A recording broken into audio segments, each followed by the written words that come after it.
with your girl Sunshine Monet L. I have not seen you guys in a few days, so you already know we gotta recap before we forecast. All right, so let's chat about it. The last day I saw y'all was 514, so we're gonna start with the 515. Okay, um, 5:15:09. I believe that was Tuesday, right? That was Tuesday. Let me think. Let me do the math. Hold on. Let me do the math from my head. No, the 20th is this Tuesday. Minus 7, that's 13. So let's say that. Oh, Thursday. Oh, okay. We just doing the weekend recap. I'll say that then. Okay. So 5:15, 9. So the 15th is the day of 1 and 5. That's a heavy solar plexus chakra day. That was on Thursday, right? That's the day of Jupiter. Yeah, yeah. Okay, cool. Um, because tomorrow's the 18th. Saturday 17th, Friday 16th. Yeah. So Jupiter is the day of Obatala. That's the sacral chakra. That's our joy, sensual, sexual self. Be mindful of addictions and obsessions and overindulgence in your in your sensuality and sexuality on that day. But definitely a day of the solar plexus chakra with the 1 and 5, right? One being the Ketters, in the tree of life. This is Aquarius energy. This is being revolutionary and unique. But in the same breath, one deals with Aries energy. Mars, Ogun, rules over the first house in astrology, right? This is being cardinal, taking initiative, which is, what the one means in numerology realm, like leadership skills, right? When we deal with the Aries Ogun energy of one, we're dealing with the gut that controls the mind and everything that starts with the thought, because this is solar plexus chakra energy, right? With ambition, anger, motivation, what gets you going, all that fun stuff, and we love it here, right? So that's all in a one. And we were doing that on the 5, which I say that's also a solar plexus chakra energy too, because 5 on the tree of life, or 5 in the Netarus, deals with Hera Kahuti, also dealing with Jabora, which is power and supreme mathematics. So again, we're dealing with this energy of enforcement, enforcing our internal law, enforcing our chesed, enforcing our maya, our boundaries, etc., etc. Still dealing with the solar plexus chakra energy, just on a different spectrum. So 1 is knowledge, 5 is power. So having knowledge of power, we know knowledge is power. You know what I'm saying? And that brought us to the 6, which is Tippereth. 6 also deals um in the realms of Teperef. This is Leo energy. This is the fire in the heart. To get to God, you got to go through the sun. Okay. That's confidence and courageousness through and through. Being in touch with your inner child, which is what's going on in your heart. It's always going to be that childish energy. Peace to you, Israel.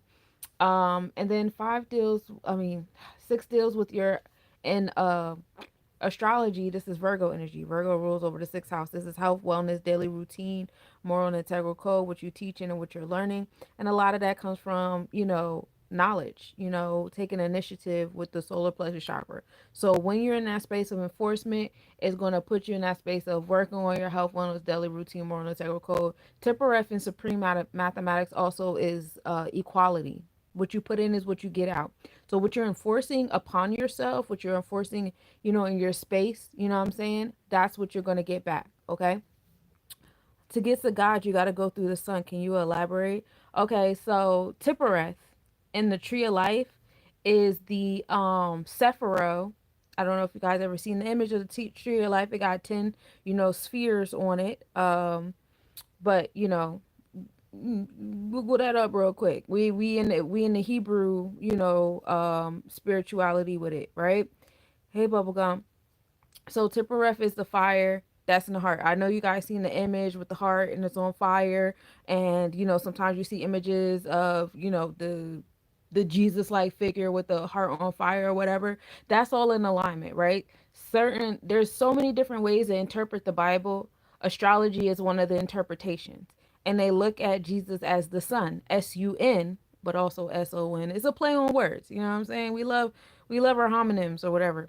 so, um, so to get to the God, the God, which is the Holy Trinity in the mind, the mother, being the internal side, the father being the external side, and the child, which is the center, is like the understanding that you come from after having the knowledge and the wisdom. You come to a sense of understanding. That's the 1, 2, 3. That's the God. Okay, but you have to go through the sun to get there. So you have to go through the heart to get to the mind. I have to play with your emotions to get to your thought process, right? That's usually what people do. I gotta emotionally manipulate you to train your mental thought, to train you psychologically. hmm So that's a again a play on words between all of that fun stuff. Um, this is not personal readings right here right now. This is the mathematics. I go through the dates. If you would like a personal reading, you can message me on a one-on-one. I do lives where I'm doing personal readings and I'll tell you about yourself, this, that, and the third, but that's not what this is. I try to get through these how I try to get through these because it's people that come in and listen to these later on and just giving them some type of consideration and grace. They just just listen and come through or whatever. But I do go live where I will answer whatever personal questions you have about yourself. Now, if you have a question about what I'm saying as I do the mathematics, by all means, I will definitely answer those questions because I'm sure whatever question you're asking in regards to the mathematics or the astrological report, somebody else probably has in their mind, but they don't want to ask. All right. So you know, that's how this goes. All right. But like I said, there are times where I'm doing lives and you guys can ask about yourself personally. Otherwise, just message me and ask me questions. I'm open. I do free consultations. They're 33 minutes. After that, we there's other ways that you can get different kind of readings and insight. Ashe? Okay. All right. Back to the 1 and 5. We bring that to Tippereth. Also, Tippereth is the sixth Sephiroth. And if you look at the tree of life, all of the other Sephiroths are connected to the sixth. This is the heart. When you look at your physical body, your heart is connected to all your other organs, all your other body systems, as is the Tippereth. How the heart pumps, how the Tippereth creates the vibration, it affects all your other Sephiroths. It affects all your other organs. It affects the rest of your body. Right? Right. Okay, cool. So so Thursday was a day of 6. We put it into the month of 5. We are in the month of Heracahudi. We are in the month of Ogun. We are in the month of Celestial Enforcer, enforcing our internal law that we did during the month of 4, which was Chesed, which was Maya energy. So now we're in this 5 of enforcement. We're in this 5 of Leo energy with our confidence and courageousness. I hope you have a good day too, Israel. Thank you for coming in. Um, 5 also in the numerology realm deals with curiosity, a sense of adventure, going for things, play on intellect. The 5 in numerology realm gives more so a air type of energy, Gemini in particular, with the intellect and going on adventures, and the goal is to learn how to have focus and be flexible at the same time. But that's in the numerology realm. We know in astrology, 5 is Leo through and through, right? Having the confidence and courageousness. When we're dealing with the tree of life, we know that 5 is Jabora. That's the celestial enforcer. When we're dealing with 5 in the Neteroos, that's Heracahudi. That's enforcing Mayat. When we deal with 5 in in the supreme mathematics, we're dealing with power, still dealing with the solar plexus chakra, right? So whether we're dealing with fire or we go the numerology realm and we're dealing with that intellect of air, all the ways. Thank you, Gregory. Peace to the God. So we're gonna take that 6 of Temperef. Anybody born on the day of 6, that was a great day for you guys. Whether it was the 6th of the month, the 15th, or what's the other one? 24. Those day people born on those day numbers or whatever got that sense of equality that day. It was very easy to harvest things into your space. It should have been organizing self because we know 6 deals with Virgo energy as much as it deals with Temperef, Leo energy, and it was a fun time there, right? So now we put the 5 and the 6 together because of course I want to enforce my Tipperef, right? Of course I want to enforce, what I implement in my health wellness daily routine. Well, who doesn't want to do that? And that brings me to a sense of mastery. Good evening, Gregory. How you feeling, my love? It brings us to a sense of mastery, right? 11 deals with master. I master myself so well. I'm doing myself so well. I'm enforcing these things that are organized into my space, and I'm becoming an inspiration to other people when I'm on 11. 11 is like a teacher, if you will. Okay, so now we're at this 11 of mastery, and we want to give birth to that masterful self. You know what I'm saying? Because we are in the year of 9. 9 deals with Yasad and the tree of life. This is the divine celestial womb that's ruled by Cancer energy, the moon. Okay. 9 deals with Yamoja and the Neteroos, still giving us that life, that water, you know what I'm saying? The shallow waters, the ocean, top of the ocean, same thing as the Cancer energy, right? Um, 9 also deals with the word born in supreme mathematics, still giving us that womb energy, right? Nine deals with Sagittarius. Sagittarius energy rules over the ninth house. This is when we come into our sensual sexual self. Sagittarius energy rules over the external side of the sacral chakra, which is in the space of reproduction. Wisdom from the oracle and sages is the nine, right? Nine deals with joy, generosity, humanitarianism, philanthropy. That's also nine in the numerology realm as well. Nine, there's no number higher than nine. So nine deals with completion, wholeness, um, utopia type vibes.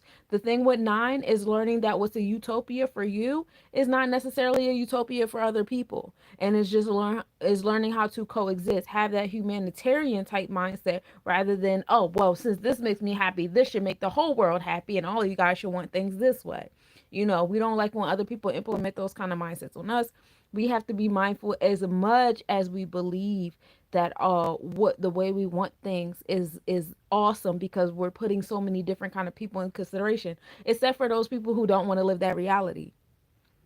People don't want to live that reality. You're like, well, you better get with it, or you're not, human enough. You're not spiritual enough. You're not, this culture or this ethnicity enough if you don't want to do what I'm doing. You know what I'm saying? So you got to be mindful of that. We're tribal for a reason. The whole goal is to learn how to coexist. And that's all the vibes with the nine. And we give birth. We give birth with where we're at with that nine. Like I said, nine is completion and wholeness. You know what I'm saying? So, how complete, how whole, how humanitarian you are with having that level of consideration, with having philanthropy isn't just about money, it's about mindset, it's about energy and activity. You know what I'm saying? So, how well you are and how whole and complete you are in that realm of things depends on what you're going to give birth to. That determines what you're going to give birth to, right? Well, right now we're going to give birth to this sense of mastery, and how well you are with that is what you're going to give birth to. So we put the 11 into the 9 and it brings us 2 0. So now we have wisdom in our cipher, right? 2 is chesed in the tree of life. No. 2 is chokma. Excuse me. Wrong form of Jupiter. Chesed is 4. 2 is chokma in the tree of life. We're still dealing with that Jupiter energy though, right?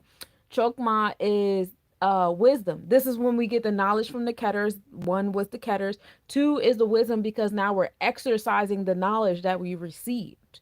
Once you start exercising it, now you have wisdom because and that wisdom will ultimately bring you to understanding when you start implementing the results from that wisdom, right?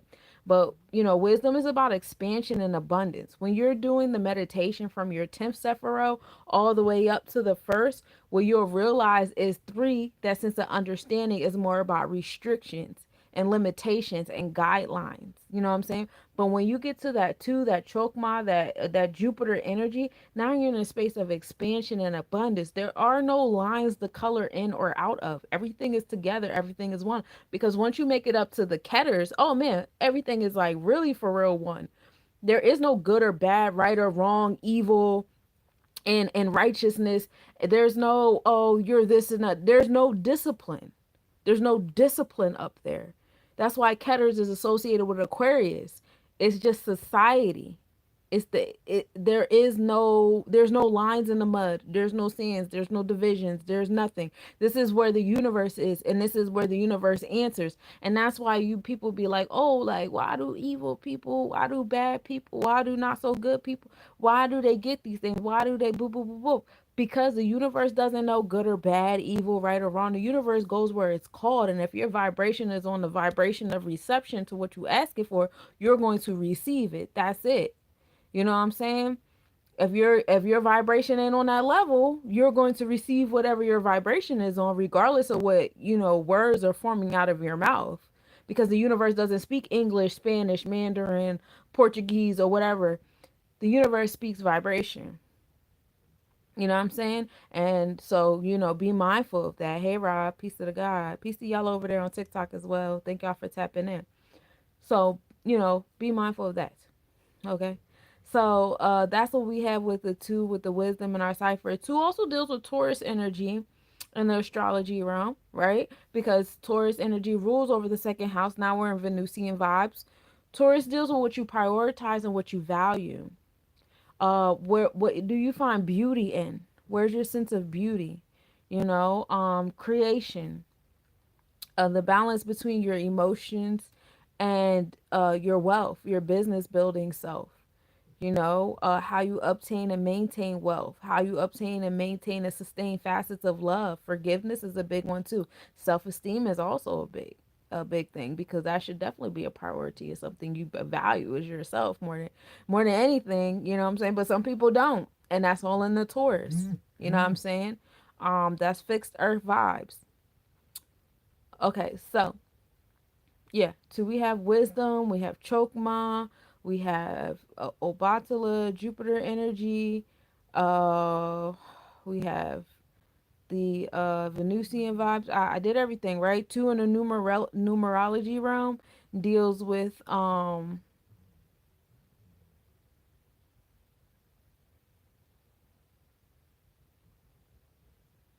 where am I? Oh, interpersonal relationships, bonds, and contract. My bad. Two, like in the numerology realm, gives off the energy as Libra, Maya energy. My thoughts left me for a second. That's one-on-one relationships, that balance between the two. Now we're dealing with the Mayat scales, because Mayat is also associated with the number two, just as much as it's associated with Chesed, the number four. Because when we deal with two, now we're coming to a space where like balance is very necessary when we deal with two. If you pull out a tarot card, whether it's the cups, the wands, the swords, the pentacles, and you look at it too, the image is always in some type of how well are you balancing one thing over the other, right? Because that's what two is about. It's about balance and harmony. All right. So Thursday was a day of two, finding that sense of balance and harmony. And we started that off with a day of 1 and 5. So that solar plexus chakra led you to finding a space of, balance and harmony. You guys had to implement some things, some boundaries, some order, some sense of, awareness of what you wanted to enforce in your space. And most likely you guys had to enforce it somewhere in those interpersonal relationships and those contracts you got going on. Speaking up for yourself is definitely a big one. All right. Um, and so that was a great day for my life path twos and my life path 11s. You guys, enforcing some sort of balance in your space for the day. Also, mm, the thought left me that fast. My thoughts are leaving me, y'all. Hold on a second. But let's get into what astrologically, astronomically was going on that day. That was Thursday, right? We had a 94% waning gibbous moon, and that moon of cleansing tangible things out of our space. We were in Sagittarius on the tropical and the draconic. So mind and soul of the moon rules over our emotions, our sense of belonging, our experience, because the moon rules over our the internal side of our third eye, right? Our third eye is the only chakra that has two celestial bodies, the sun and the moon, while the rest of our chakras only have one. Y'all gotta sign up for my energy awareness course so this stuff can make way more sense. And if you guys have in-person events, I will be more than honored to travel to where you are to conduct my energy awareness course in person, and you guys can follow along with me. It's a whole art therapy project. We have a great time. Anyway, so, yeah, the moon rules over the internal side of your third eye, your home and family, your sense of belonging, your emotional self. And that was mind and the mindset, how you think your emotions and stuff was on Sagittarius. That expansion, that abundance, that joy, that generosity could have been in that space of, overdoing it, because Jupiter rules over Sagittarius. That's a big airspace. It's also a protector too when you think about how Jupiter operates in our solar system. It protects a lot of different things from happening to a lot of the other planets, because it sets the gravitational pull in our solar system. I don't know if you guys know that about Jupiter, but Jupiter does a lot in our solar system with creating balance, right? And that's happening in 11th house. So that's happening in our space of society, our uniqueness, our revolutionary self, individuality. Electronic communication was there too. So our, emotions, how we're thinking about our emotions and expansion and abundance and joy. Our spirit was here too. So mind and soul was on this type time with the 11th house, okay? Now, energy exchanges. What's actually happening in the home and family while our mind and soul is in this space of abundance and joy, and some of y'all were overdoing it, overindulging. What was actually happening in that space was Scorpio transformations. Oh, that shit scares me every time it happens. Transformations, secrets coming out, empowerment, sexuality, things of that nature. And again, that's in that space of society, electronic communication, revolutionary energy happening there too. Um, the sun is in Taurus. Now, on the 15th, the sun entered Taurus constellation as well. So we had the tropical, the Vedic, and the draconic. The sun rules over our experiences, our masculine energy, and how it interacts with the masculine energy around us. Masculine energy is not about being a man per se, it's more so just like your external self. Anything outside of self is masculine, okay? So it's how we, interact with other people's energy that they just give off. Like, this is what I have for you. You know what I'm saying? And this is also how you think other people want to receive your energy. So some of you guys think, oh, I got to be assertive and aggressive if I want to be blah blah blah blah blah. You know what I'm saying? Some of you are like I give you me for example. I take pride in my intellect. I love knowing things. I love knowing random facts. I like being able to be intellectually, inclined to, engage in different kind of conversations. I am a teacher, by profession and by purpose. You know what I'm saying? This is what I love. Guess where my sun sign is at? It's in Virgo. I love it here. I like to clean. It clears my mindset. And I also believe in my mindset because we're talking about my tropical chart here. I'm also in Virgo in my Vedic chart as well. But in my mindset, as well as in my energy exchanges, is, putting this energy out is how I have to be. I have to be meticulous. I have to be clean. I have to be intellectual. Da, da, da, da. And this is the kind of energy that I want to interact with. You know what I'm saying? This is how I expect other people to exert their energy. You know what I'm saying? So that's just an example. I know a lot of people own their sun sign, like I am this, I am that.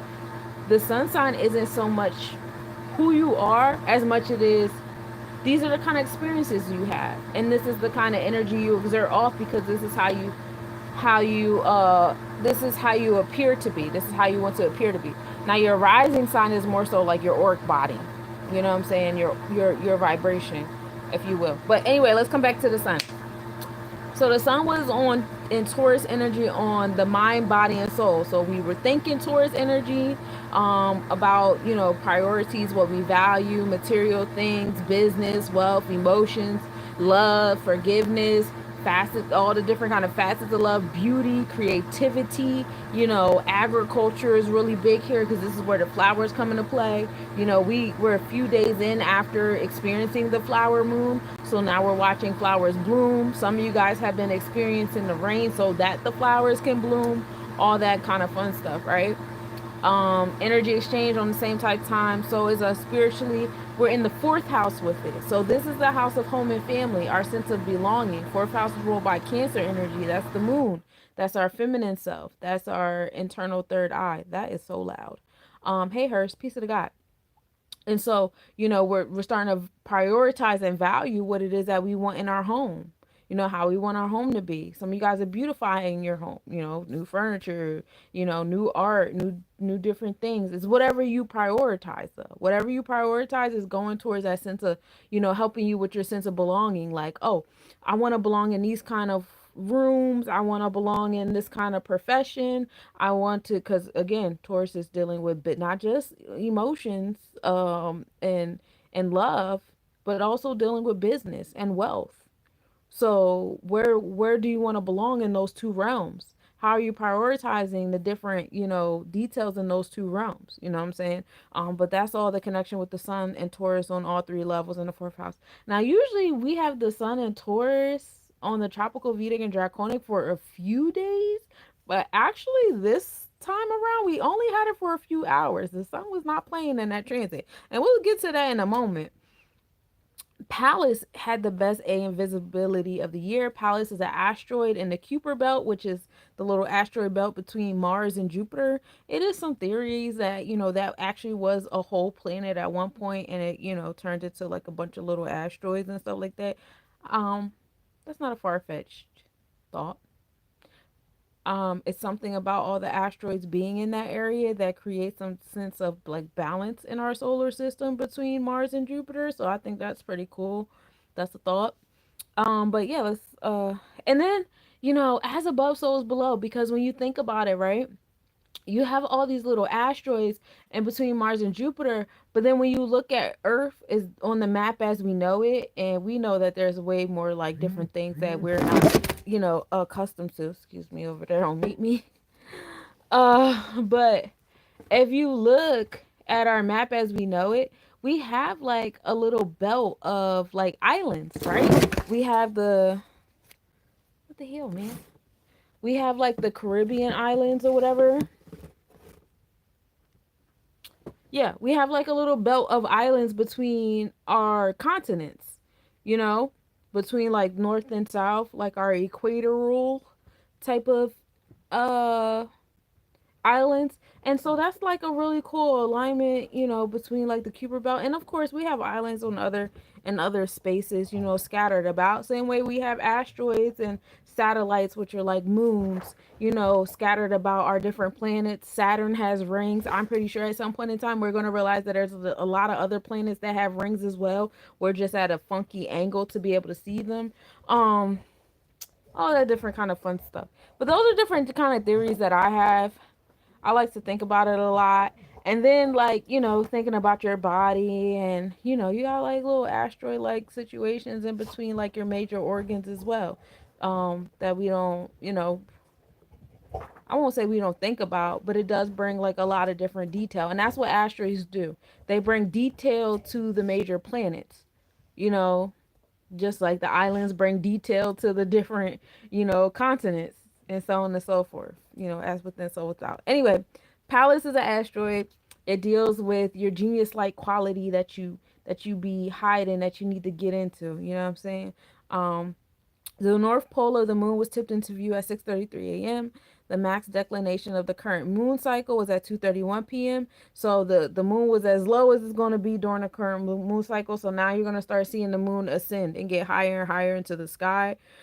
As far as like alignments go, we had the moon at 24 degrees Sagittarius in the 11th house, and it was in opposition of Jupiter that was at 24 degrees in Gemini in the 5th house.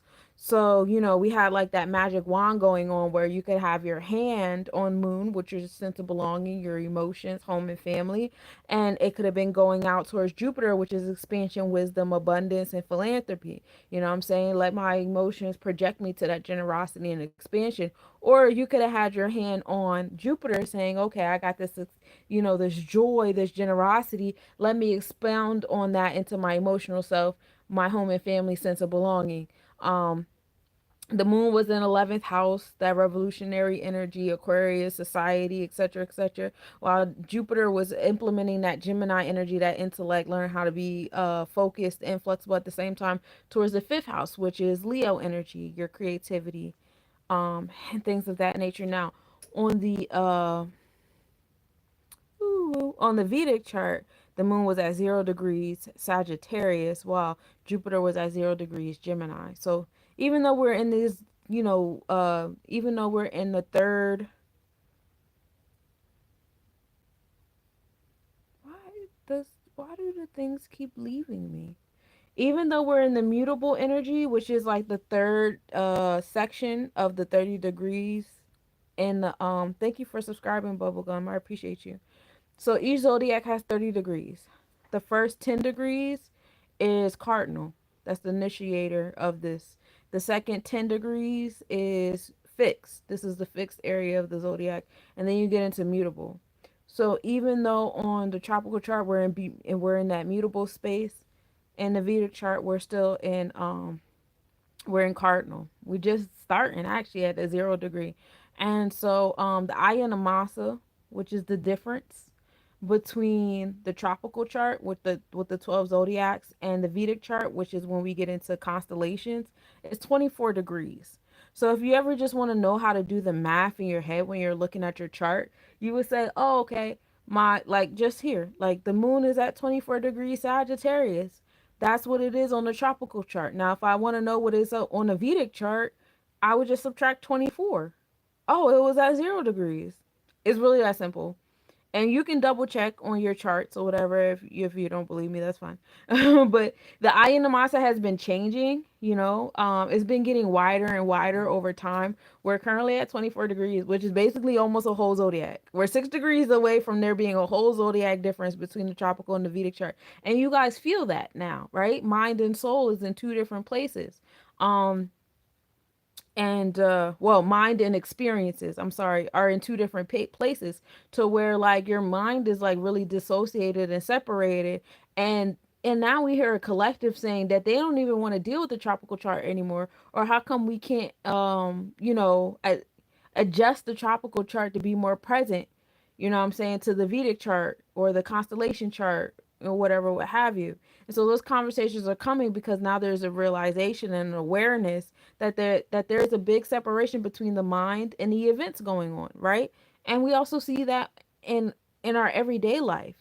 Like, you know, my mind is here, my mind is there, da, da, da, but the different events going on around me, they're just not in alignment. They're not in alignment where my mind is, you know. And that's causing a lot of, like, you know, depression and borderline personality disorders, and a lot of different, you know, troublesome projections and receptions of different things. And you know, it's turning into this whole big like burst, especially on social media, with people self-diagnosing themselves, the neurodivergent, you know, thing and all that stuff like that. It's turning into things like that happening. You know what I'm saying? And that's a lot to do with the how big that separation is. Now we do notice that the alignment of the mind and the soul are closer together. So, you know, people are thinking more so in that spiritual realm and having more so spiritual experiences rather than human experiences. And that's pretty cool. We like it there, right? Yeah. Cool. All right. I won't keep holding you on that. The sun entered Taurus constellation at 3:20 p.m. And Jupiter entered the Gemini constellation at 3:29 p.m. So now we have our experiences going into that Taurus energy in alignment with the tropical and the draconic chart. So you know, we're going to be in Taurus constellation until June 15th, 16th, even though I know we move into Gemini zodiac on like Tuesday. We'll still be in the Taurus constellation, y'all. So our mind will be on that air energy, but our events will still be in the Taurus. So our mind is going to be moving a whole lot faster, a whole lot more all over the place than our actual energy exchanges. Okay? So give yourself grace, give your body grace, give the events grace, because we know the speed between air and mutable air at that and fixed earth is two totally different speeds. And it is felt. So be mindful of that. Trust and believe. Come next month, we will be in Gemini constellation, and it's a lot will be moving. We're going a lot will be moving real fast. So you know, give grace and gratitude to the fact that you know we get to do things in our mind first and learn how to find that focus and be flexible at the same time while our body is moving slow and steady, and giving us that opportunity to calibrate ourselves accordingly before we end up in that air energy exchange, right? Jupiter enters Gemini constellation. So Jupiter's already there, and when the sun gets there, we're gonna have the sun and Jupiter in conjunction and middle angle, which is gonna be very interesting. I have some predictions because you know Jupiter is all about philanthropy and expansion and abundance and joy and sensuality. So whether you're dealing with that, and Jupiter also deals with business. So whether you're dealing that on a personal level in your life with your job, or you know job transference and all that stuff like that, but you know expect a lot in that realm with the sacral chakra and your experiences as the sun enters Gemini zodiac constellation over the next like 30 to 60 days. Okay. um Let's take a breath. I'll wait till we enter. I'm ahead of myself already. I'm already in the Gemini energy. My Mars is in Gemini. Give me grace, okay? The Sun entered Draconic Gemini at 3:20 p.m. too. So usually, like I said, usually we'll have like the tropical Vedic and Draconic chart in alignment for a few days, but they only gave us like a few minutes this time around. I guess they were like, yeah, Gemini, you know, like I said, Gemini is very fast. So I guess it makes sense that, you know, it was like, yeah, nah, we already in the Draconic Gemini. The air had to come. You know what I'm saying? So that's what that's doing there. Um, So that was all for Thursday. That was all on the Jupiter day. We had some major planetary shifts. Give yourself grace if you was tired. Pay attention to your sun and your Jupiter placements if they were affected by those shifts on the tropical, Vedic, and draconic chart in any type, way, shape, or form. I'm sure you felt it. As well as the moon and Jupiter having that opposition energy, having a emotional connection to your sacral chakra would have been a big thing there too, and it would have been a good time to listen to your emotions when it came to like what brings you joy, and business pursuits too. Definitely been a big thing, right? So then we come into 516.9. I didn't mean to spend like a whole 35 minutes on that. But a day before we were in a day or two. Now we come into 1-6. So now we have that knowledge. We know one deals with knowledge, taking initiative, that cardinal energy, whether you're dealing with one as the Ketters, Aquarius energy, being revolutionary and individual, and that, Ketters is up here.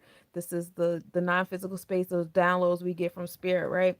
Or one being that cardinal, taking initiative energy of Aries, Ogun energy of the solar plexus chakra, the celestial enforcement, one being that leadership energy in numerology realm, one being knowledge and supreme mathematics, right? Six deals with that Tippereth, like how we did on the 15th. On the 15th, 1 and 5 made 6. Now we have 1 and 6. So now we're having knowledge, taking initiative on that 6 that we did the day before. Tippereth, which is the Leo energy, being uh being confident and courageous, being tapped into your creativity. 6, dealing with equality and supreme mathematics, which is about harvesting what you put in, what you get out, which is in alignment with 6 being ruled by Virgo energy.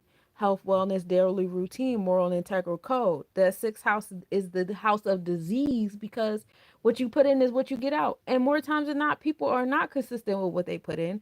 And so they be getting out crazy stuff. People, put in some nonsense. We just not getting color dyes out of our food. And that's not even like, it's not even having totally happened yet. You know what I'm saying?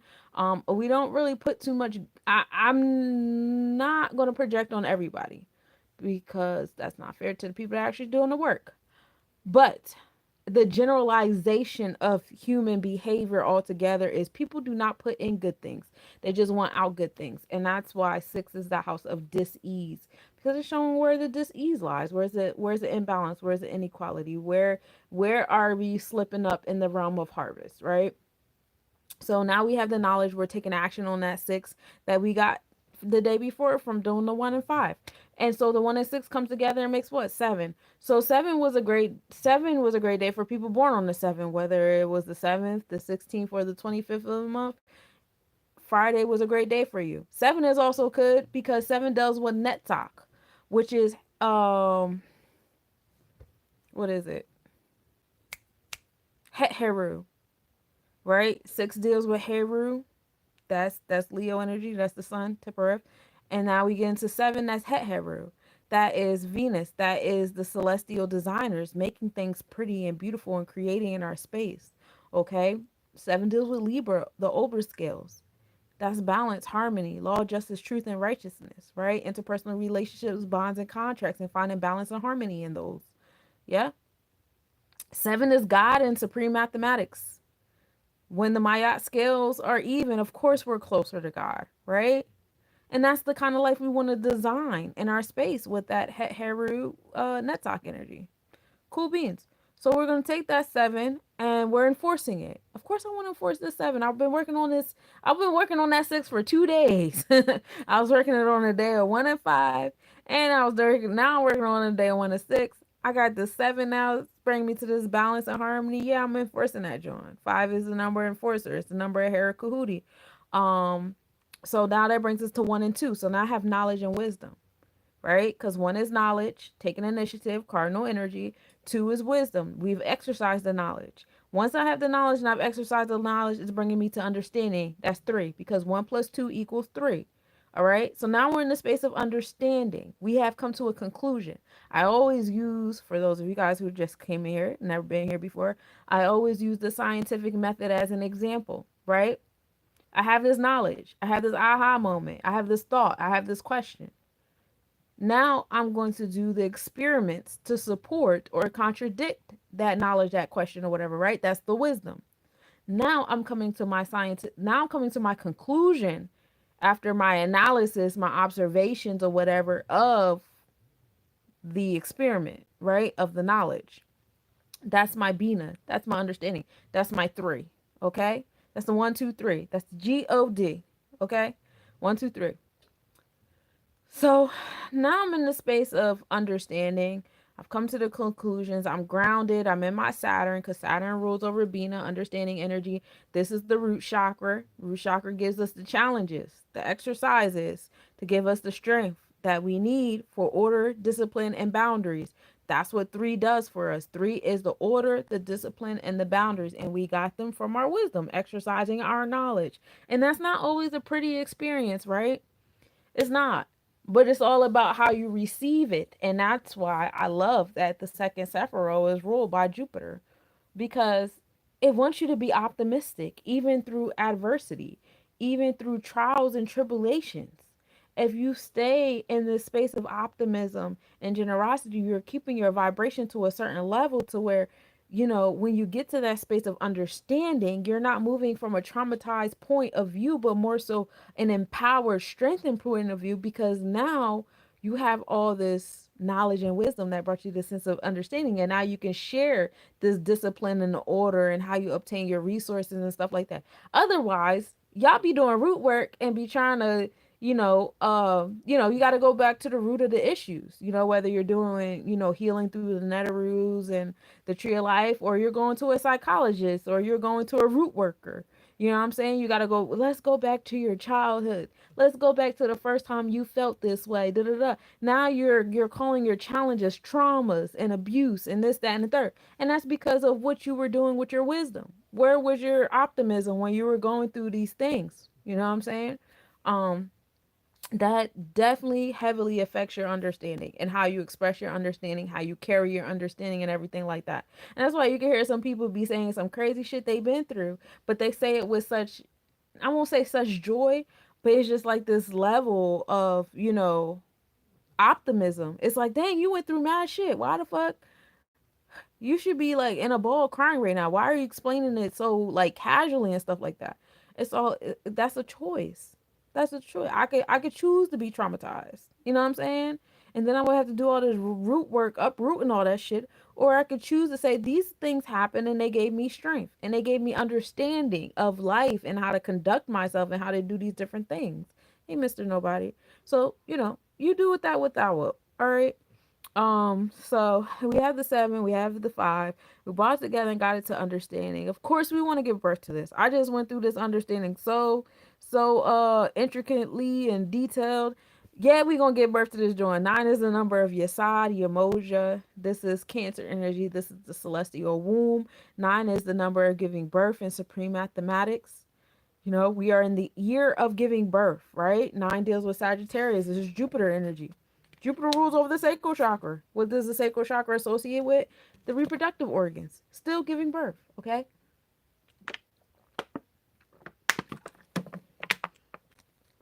So, yeah, we're going to give birth to our understanding. That brought us back to knowledge and wisdom, right? Because we put it up in the nine. Hey, I want to give birth to this three. And the nine is like, okay, you want to give birth to the three? You got to work on the knowledge and wisdom again. So you probably had two of the same experiences of working with that knowledge and wisdom to get you to that three understanding. Okay. So Friday was a day of understanding. Now, astrologically, astronomically speaking, what did we do on Friday? We were at an 88 Waning gibbous moon, still in that moon of cleansing tangible things out of our space, physical things out of our space. We were in Capricorn on the tropical and draconic chart. So our mind and our soul was on that Saturn energy, on that Bina, on that sense, on that three, right? Because Saturn rules over three. Saturn also rules over Capricorn energy. And this was in our moon, our emotions, our home and family, our sense of belonging. I don't hear any crying. He must be okay.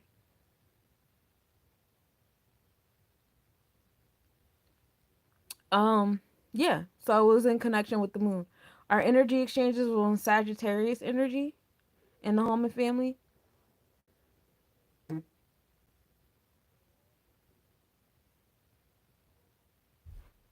So how we think things and where so our mind and soul was on the challenges.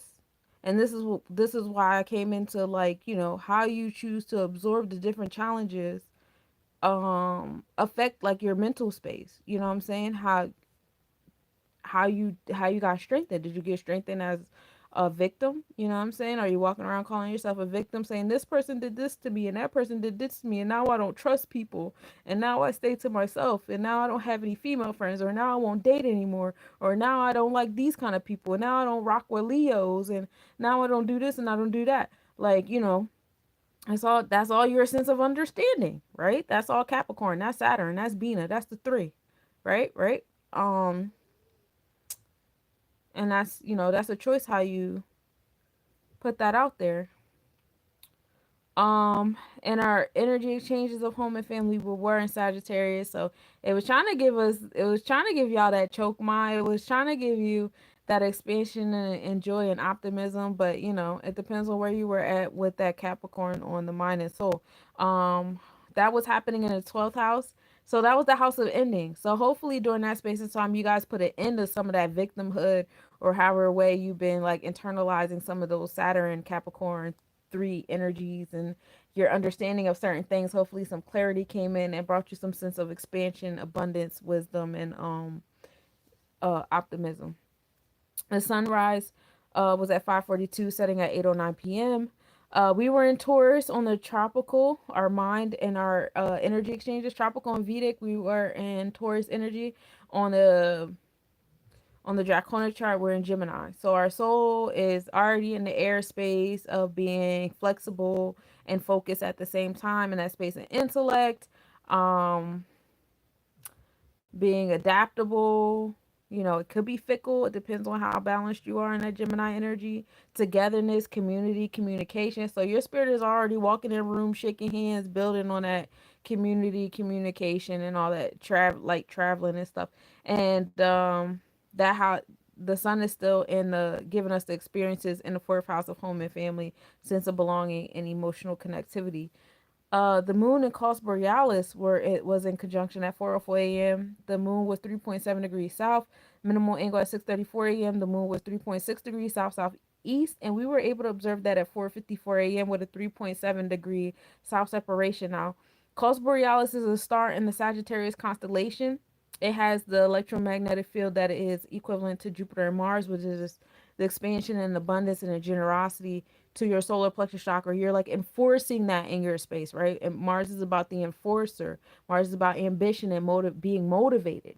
So, what Mars is like, with our solar plexus chakra, we always feel like we have to control things outside of ourselves. I gotta control the money. I gotta control my house. I gotta control my kids. I gotta control, all these different things. But like a real balanced, empowered solar plexus chakra is all about controlling self. Once you control self and you put yourself on a certain kind of frequency, like how you carry yourself, everything follows. A perfect example is how I carry myself. I've noticed if I wear certain kind of clothes, I get certain kind of respect and interaction. I know that's like a crazy, it's a layman's example. I know like the average woman hates that example because of, how we would rather dress. I would rather be naked. But there's times where like I'll be half naked too, but it's because of the kind of like garb or the patterns or whatever that I'm wearing, even though like the clothes are, smaller or whatever, like they're shorts, it's a short skirt, but it has a certain kind of print on it that says, it's summertime, it's hot, but still respect me. You know what I'm saying? It's just a certain, energy I'll get. I'll get like a peace queen, peace goddess automatically, even from people that I don't even think really talk like that every day, or whatever. When I wear certain jewelry or whatever, I get certain kind of energy. Wrapping my hair, the way I wear my hair now, what I'm saying, I get certain energy, whether my hair is wrapped or not. All that type of thing. How I communicate myself, what I'm saying, when I'm in a room, the tone that I use, how I control myself and how I behave and how I react. It, there's a certain level of respect that I automatically receive because they know, like, Sunshine not finna play with us. Sunshine don't tolerate bullshit. You know what I'm saying? Sunshine not really, I've even had my siblings tell me, like, yo, we kind of have to introduce you to our friends before we introduce you to our friends, because they don't get you. You know what I'm saying? You seem very, like, I sometimes I lose sight of how other people are receiving me, because I don't even be thinking about y'all. I don't like, I think about y'all in consideration, but when I'm in the space of controlling myself and how I want to conduct and project myself and my solar plexus chakra, I'm not thinking about other people. I'm not thinking about how they will react or whatever. I'm doing what I want to do for me. You know what I'm saying? This is a frequency I want to be on. You know what I'm saying? And I don't realize that sometimes it can be, very short or whatever, whatever. But I do be meaning well and I do be having a good time, stuff like that. So that's just like a personal example so that you can get what I'm saying. When you control yourself and how you want to be, that's the ultimate balance solar plexus chakra. Now, if I go into a space where I'm trying to control everything outside of me and I haven't controlled myself yet, that's when you come into those spaces where you got people screaming at the top of their lungs, engaging in violent behavior, being abusive, being manipulative, because they're trying to control everything outside themselves. They don't have no self-discipline to know that you're not supposed to abuse people. You're not supposed to be shouting. You're not supposed to be doing all of this. You're not supposed to be, trying to take other people's lives and livelihoods and trying to take over other people's solar plexus chakras, or trying to infiltrate other people's, third eyes or whatever, whatever. They don't have that level of self-control because they're too busy trying to control everything outside of self. You know what I'm saying? So you see that happening. And hubris be the man's biggest downfall, if nothing else. So after a while, stuff like that crumbles. You know what I'm saying? Don't stay around for too long. We see that now, you know what I'm saying? Like, all that plantation stuff, that plantation catching on fire is a big thing. You know what I'm saying? When I look at the places where in the photos where a lot of people were whipped at, they were whipped on their backs. I'm sure they were, whipped in other people places, but a lot of the pictures that keep flashing before us on some like mental conditioning type, it's always on their backs, the middle of their backs. Do you know what the middle of your back is? That's your solar plexus chakra. That's the connection between your heart chakra and your solar plexus chakra. That's control. You know what I'm saying? That's somebody trying to beat your solar plexus chakra out of you. You know what I'm saying? So, and for a lot of people at work, they did ones to twos. It was a lot of different like chakra control. You get into the sacral chakra or whatever. They did sacral chakra shit, whatever. I won't get too far into that. You know what I'm saying? But like, that is another example of the control. I'm trying to control you because I don't have no control over myself. And then when the tables turn and now we're looking at you to control yourself, you can't do it. Your descendants are losing their fucking minds. Now shit is burning down. More Aries Ogun energy, right? That's fire. New beginnings. Anywho, let's keep going. I didn't even go nowhere for real. For real. We got there talking about Cause Borealis, giving off Jupiter and Mars energy. But this star is ambition, pride, power, business, justice, mental stimulus, and idealistic ideas, humane ideas as well. So we have the moon, our emotional self, our sense of home and family and belonging, our feminine energy, you know what I'm saying, in alignment with the star that's giving off power, you know what I'm saying? So empowerment in those spaces. The AM visibility of the Aries constellation begins. The evening visibility of the Scorpius constellation begins. And Jupiter also entered Draconic Cancer at 3:30 p.m., which is pretty cool. So now we have Jupiter and Gemini on the tropical and the Vedic.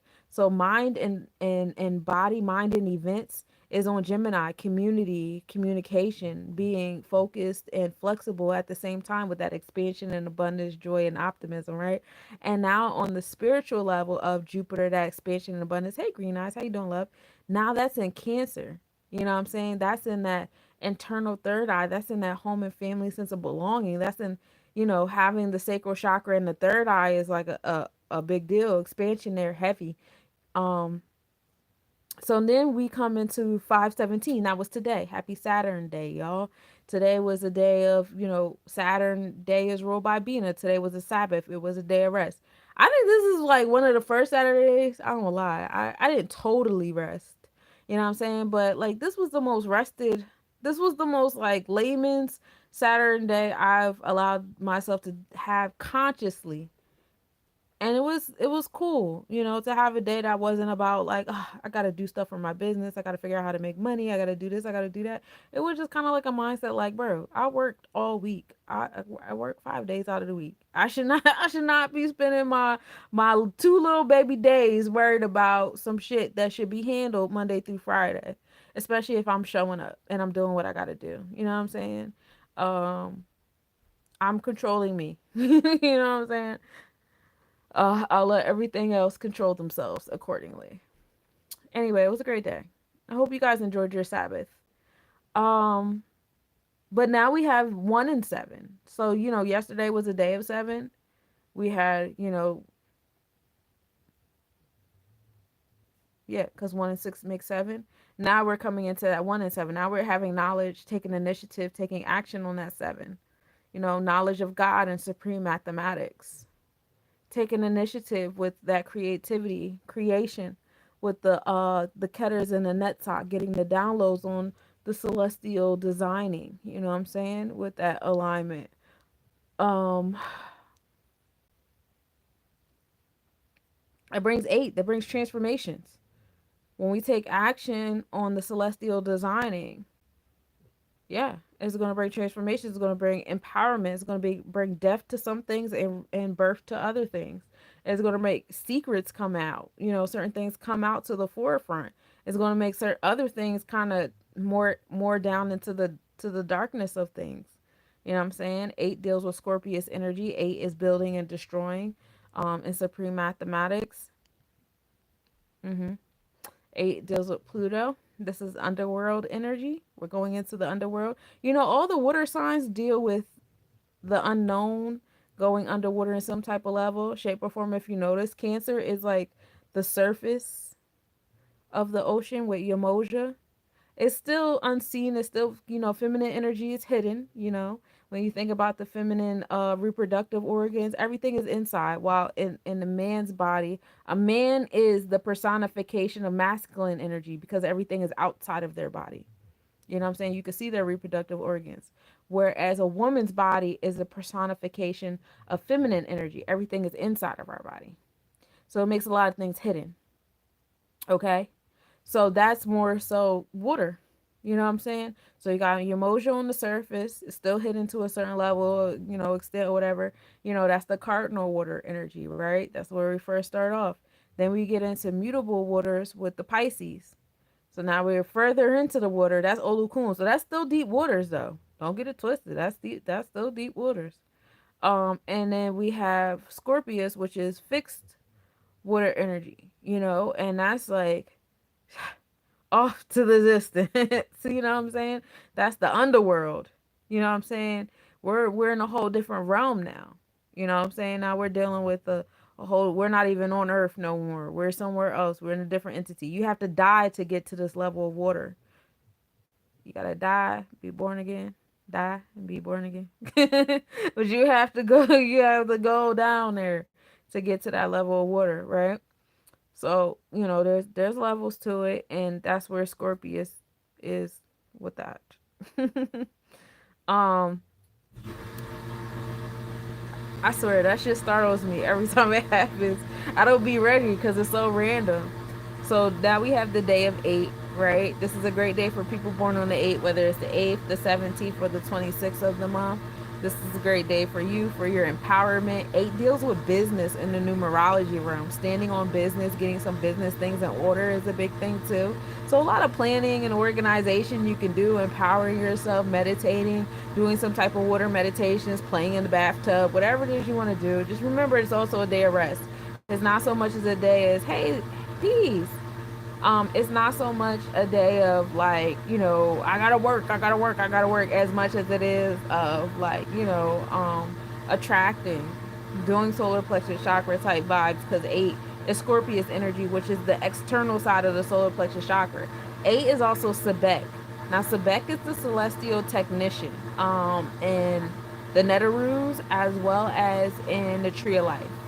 All right, so let's start with the Tree of Life. The Tree of Life, 8 Sephiro, the 8th sphere, is called Had. This is splendor. This is Mercury. It's the celestial technician because we get here and we start labeling and compartmentalizing and organizing and paying attention to detail, which is why Mercury Virgo energy is so into that. That's in alignment with the Tree of Life. Okay.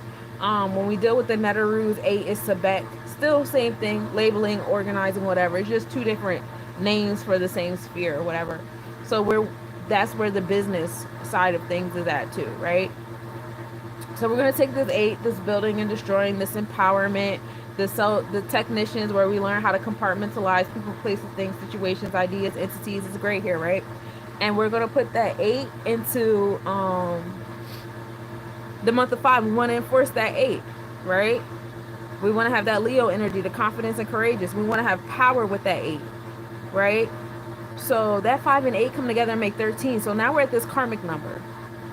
And it's considered a karmic number because one is taking action, one is knowledge, and three, hey James, and three is emotions and expression and creation.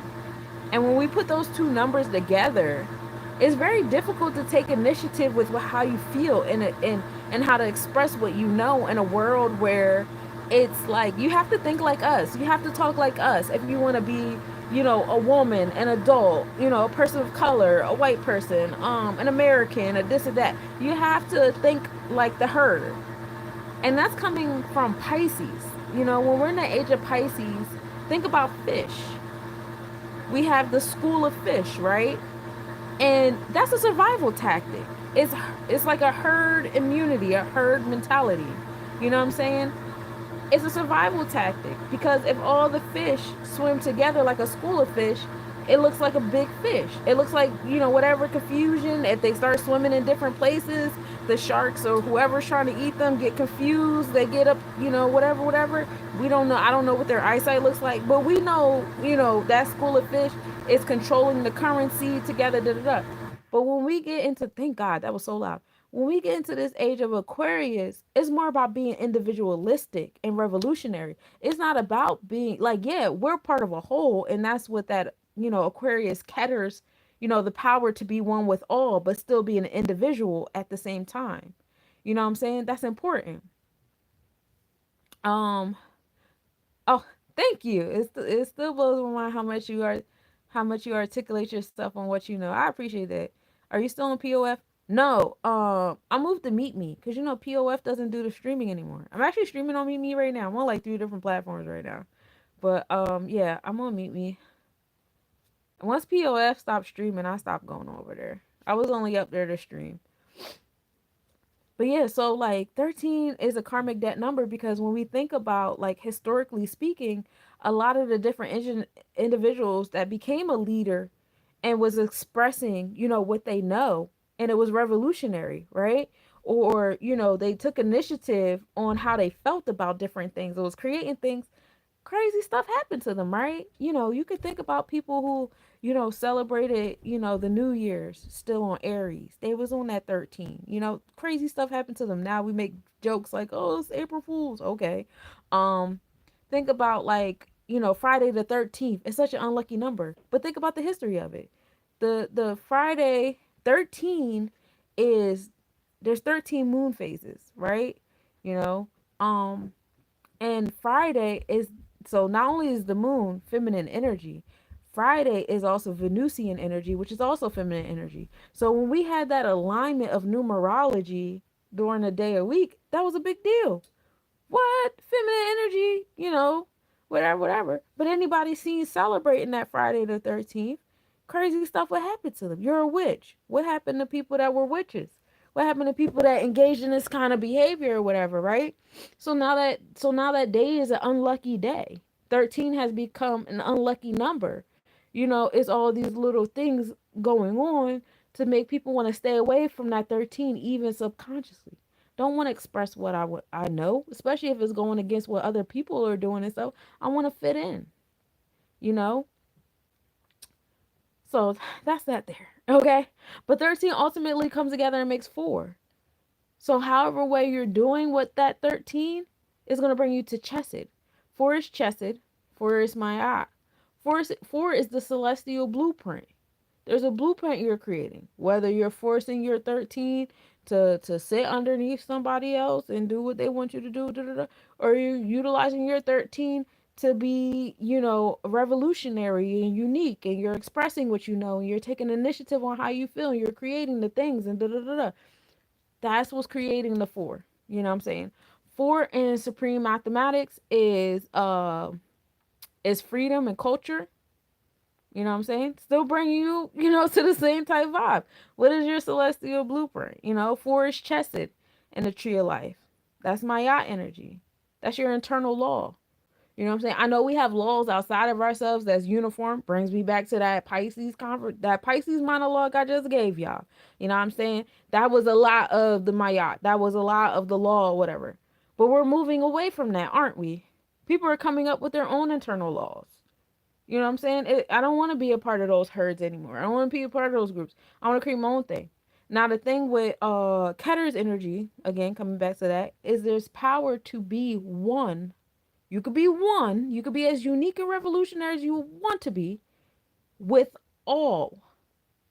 Because there's power in diversity. Maya Angelou said that, right?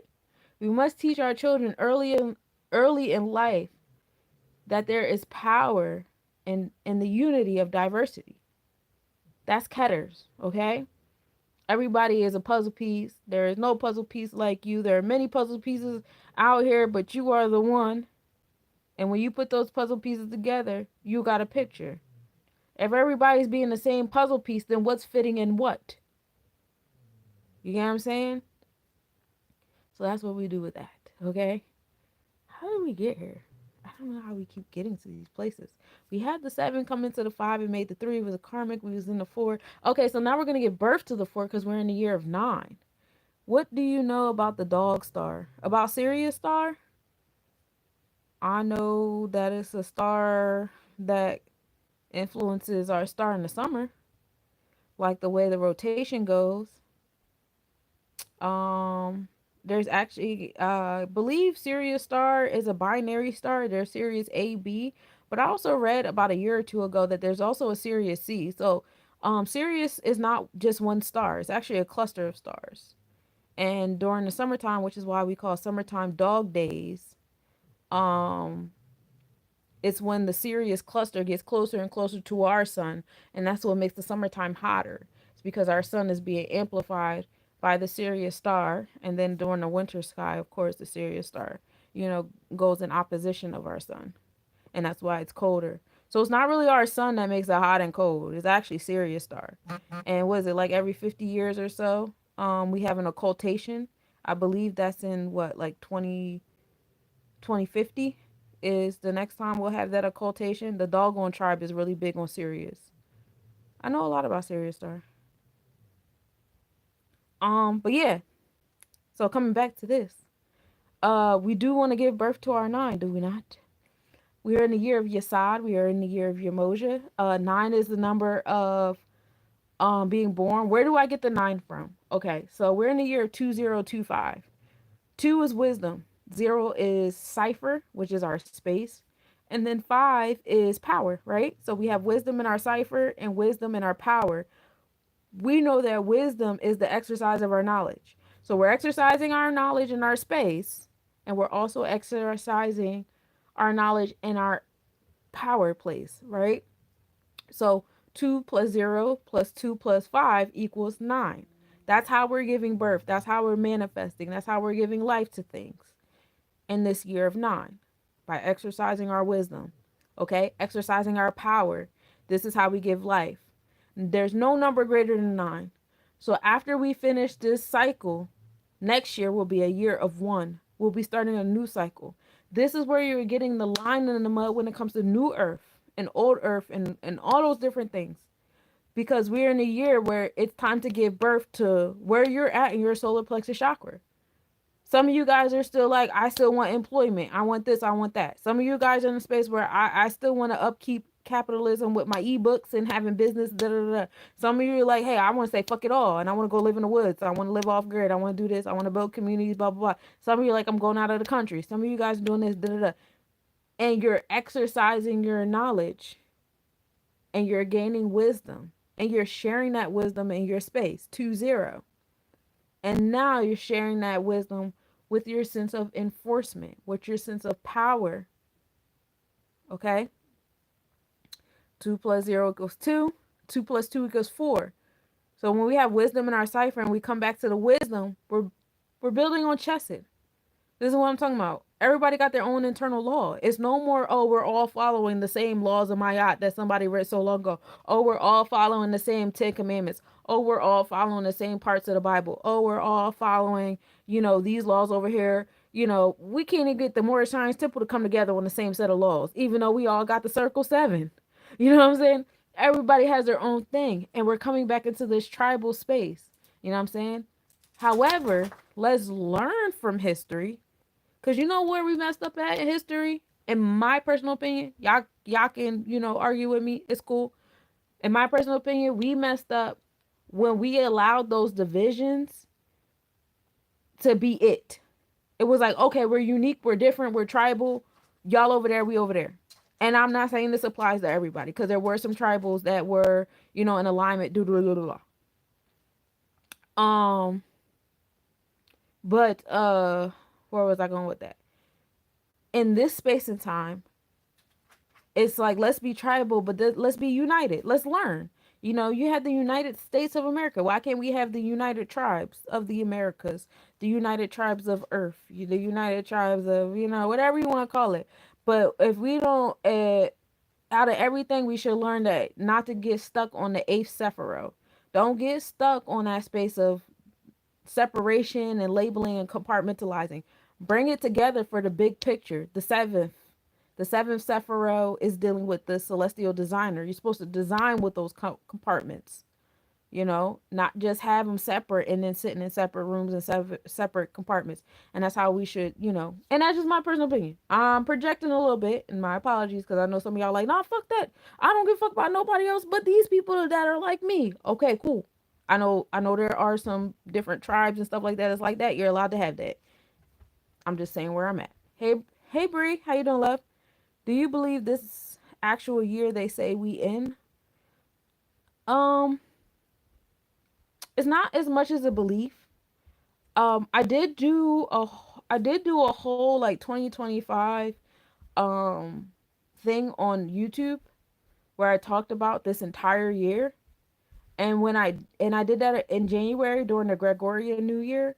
And when I did that, I also got into the other years. I know that for some people, we are in the year of 2017,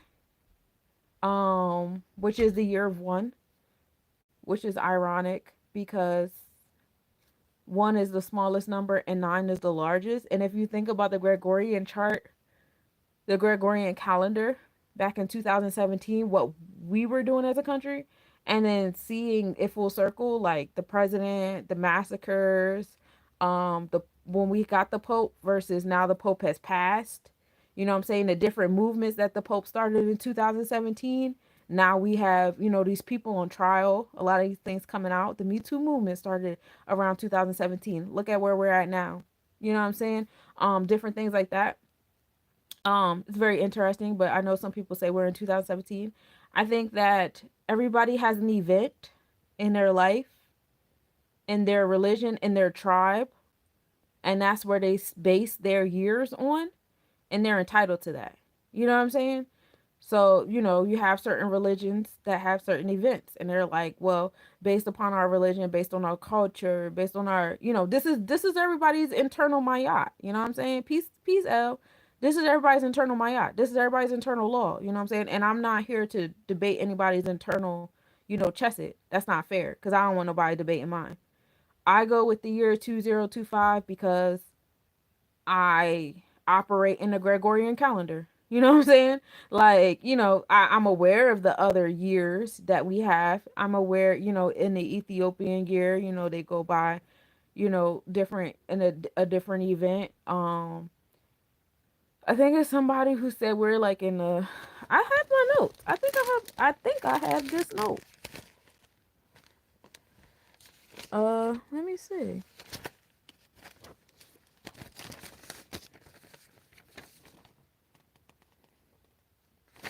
Okay, these are the planetary. That's not it.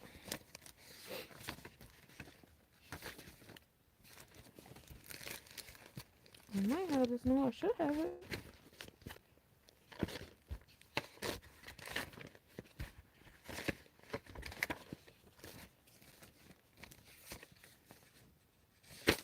'Cause I keep all my notes together.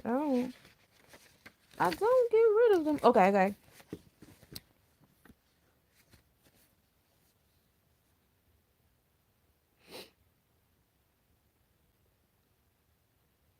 Mm,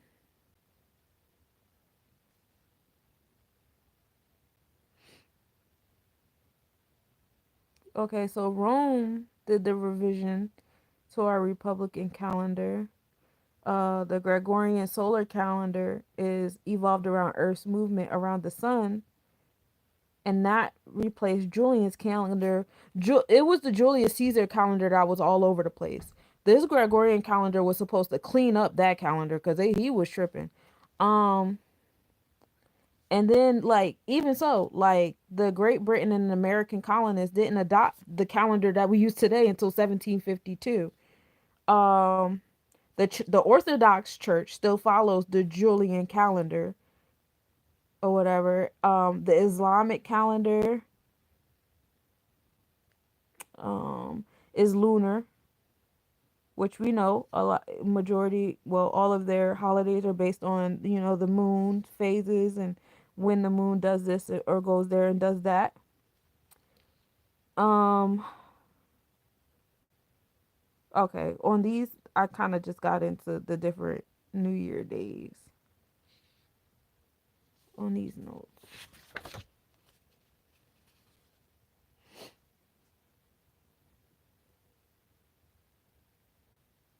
Oh, in the ancient Kemetic calendar, we're only in the year 424. Um there's another calendar where we're in the year 6266. In the Coptic and Julian calendar, we're in the year 1734.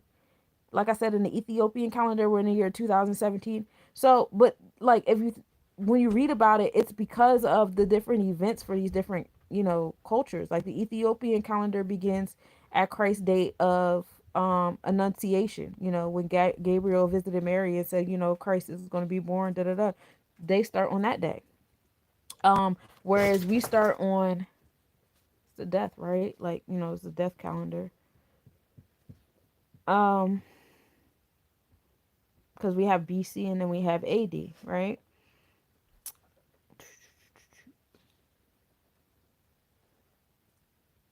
And then the ancient Kemetic calendar deals with the appearance of Sirius. It evolves around Sirius. Um, so yeah, I don't I don't say one is better than the other one because, like I said, like it's based upon these different cultures and what they use, what they go by, or whatever. I seen some people saying they added 1,000 years to our calendar. That's not a far fetched thought, given that not the Ethiopian calendar. Um, I was gonna say the Sirius calendar, but that's not a far fetched thought. There's been a lot of editing and revisions and stuff to the calendar and stuff like that. I mean, regardless, it's like I always go by like the power of the mindset, though. Right? Like it's our mindset and our collective mindset that makes things to be true. If you think it, then it is. Then so be it. Everything starts with a thought. You know what I'm saying? Let there be light. There was light, and it was good. You know what I'm saying? The light is the thought. So if you think it, and we're collectively thinking it, you know what I'm saying? That I won't say like that makes it true, but that's what makes stuff true. You know what I'm saying? That's what makes stuff happen. That's what brings things into fruition. That collective thought. So, you know, like I said, I don't get into denying people's realities. I'm aware that we live in a world where there's so many realities. I don't think that we put much thought into that, into the magic of the life that we're in. How many alternate realities that are going on at the same time right now, to where to debate them and say one is more true than the other one or whatever sounds crazy. You know what I'm saying? That sounds crazier to me. Do you have a jewelry catalog? Yes, I do. My jewelry is on Linktree if you're interested. But I do, if you click on my profile or whatever, you can click the link and, click on my Instagram and there's a link in my bio that'll take you to my link tree and you can look at my stuff up there. But yeah, I don't deny any realities. I try to learn about as many realities as possible, honestly. So, I like to learn about people's cultures. I like to learn about religions. I didn't, sometimes I'll even join them just so I can see firsthand how they are. Like that's where my curiosity lies. Like I got a lot of Virgo placements. My Mars is in Gemini. I like to be fickle and focused. You know what I'm saying? So like I'm not here to deny anybody's realities or calendars or numerology or whatever. I want to experience them. I want to see what that reality looks like. Why does that reality exist the way it does? What's the science behind that? You know what I'm saying? Yeah. Ugh. But yeah, today was karmic energy. Today was definitely, heavy on the karmic energy about being like just like me sitting here in the space and time in the last 10 minutes of the Saturn day, being able to express my one and threes. You know what I'm saying? How I like to be everywhere and focus at the same time because I don't really internalize everything like that. I'm here to have a human experience, and I'm learning that there's a multitude of realities and universes on this one earth, you know what I'm saying, in this human experience. So I want to taste and experience as many as possible, you know what I'm saying. I don't want to limit myself. I don't think that's fair. I don't think that's fair. If something's going to be unfair, it's going to be limiting myself, you know what I'm saying, to some rules that, you know I don't know. I wouldn't even say that they don't apply to me. It just feels unfair to limit myself to certain to rules of a place when I can go to other places and experience other rules and other things and have a great time. Sorry, I keep dropping y'all. Every time my phone vibrates. Hey Yona. Ah! I'm just gonna keep dropping y'all. But yeah, so the Sabbath day was a day of four, right? Because we took 13, we put it into four. How well we did with that karmic number, created the blueprint. We took that forward. We wanted to give birth to it in the year of nine. Like, hey, we want to give birth to this chesed. We want to give birth to this law. This Maya energy right here. We want to give birth to this culture. You know what I'm saying? This foundation.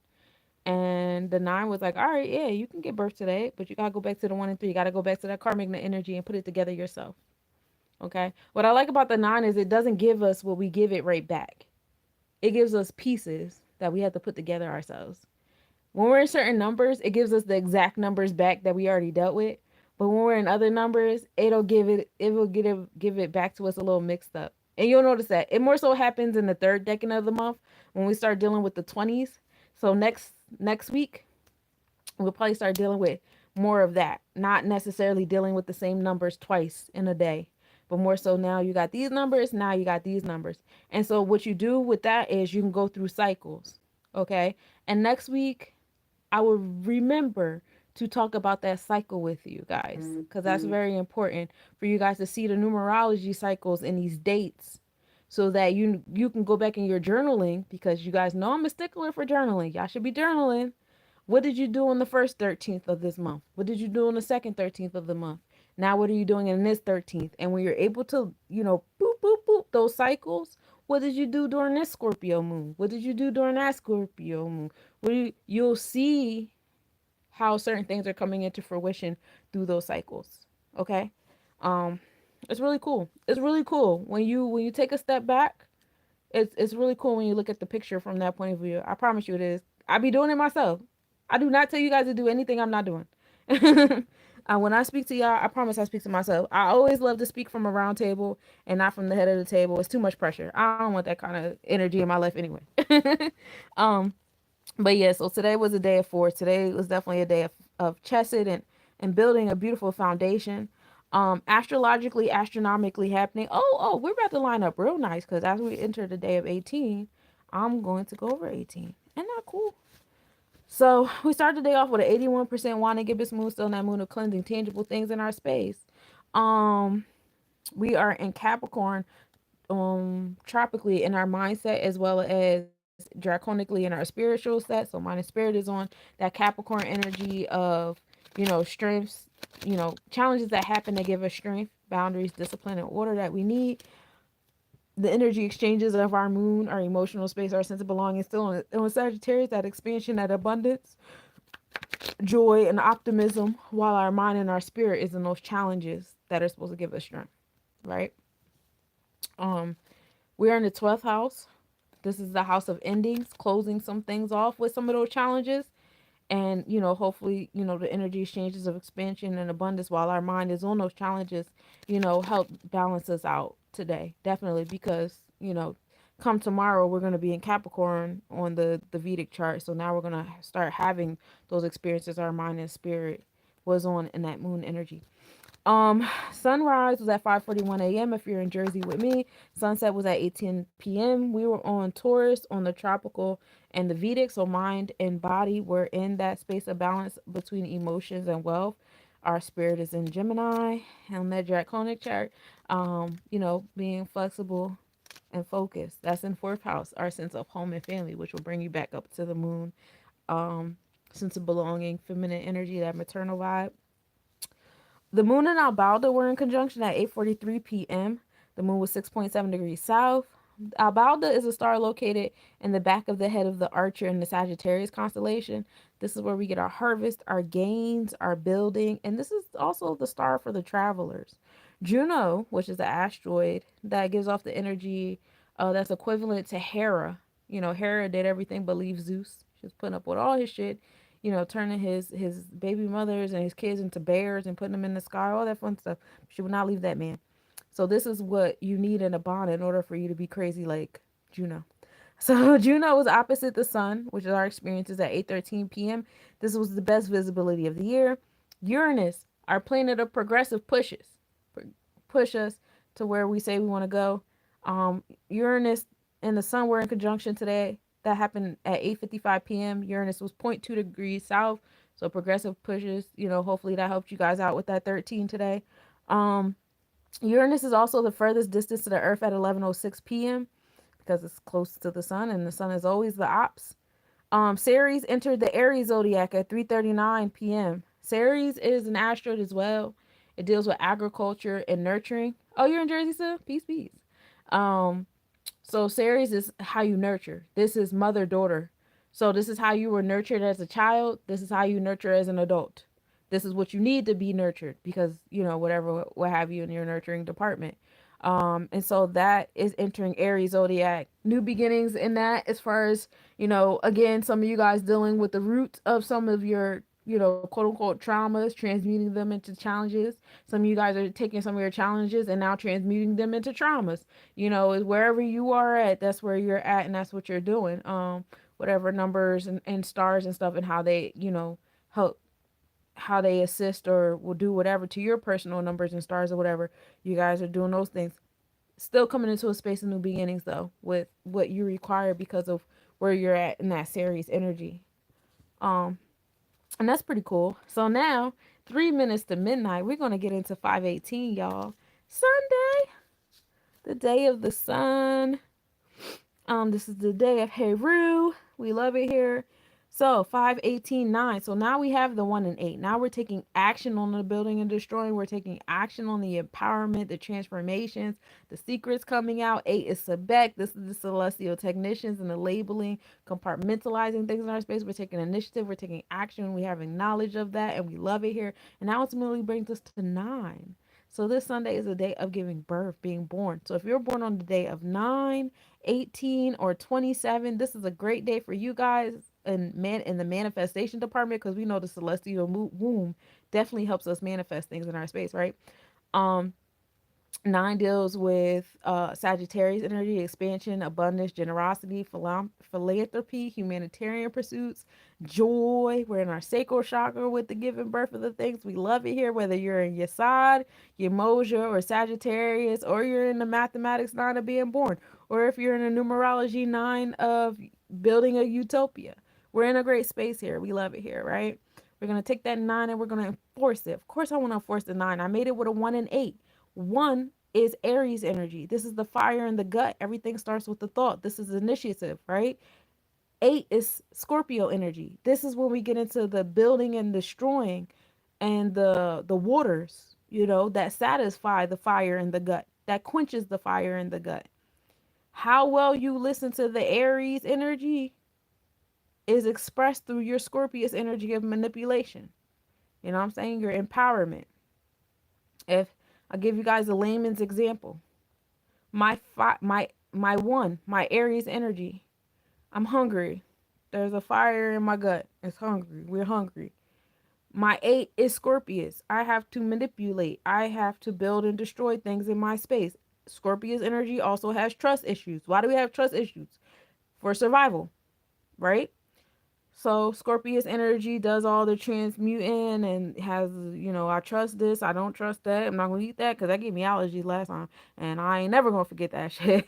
Like stuff like that. But it's creating transformations as needed because what does water do to fire? It quenches the fire. So now I have done what I needed to do to quench that fire in my gut. Aries is the gut that controls the mind, and everything starts with the thought, and it is expressed through the Scorpius waters. Okay. This is just when you get into the chakra readings of this. Okay. Like I said, we live in multiple universes. That's why you hear me interpret the numbers in so many different ways. And there's even more ways that we can interpret these numbers. The more I learn, the more I'm going to teach you guys. We love it here, right? Um, One could be the fight or flight response.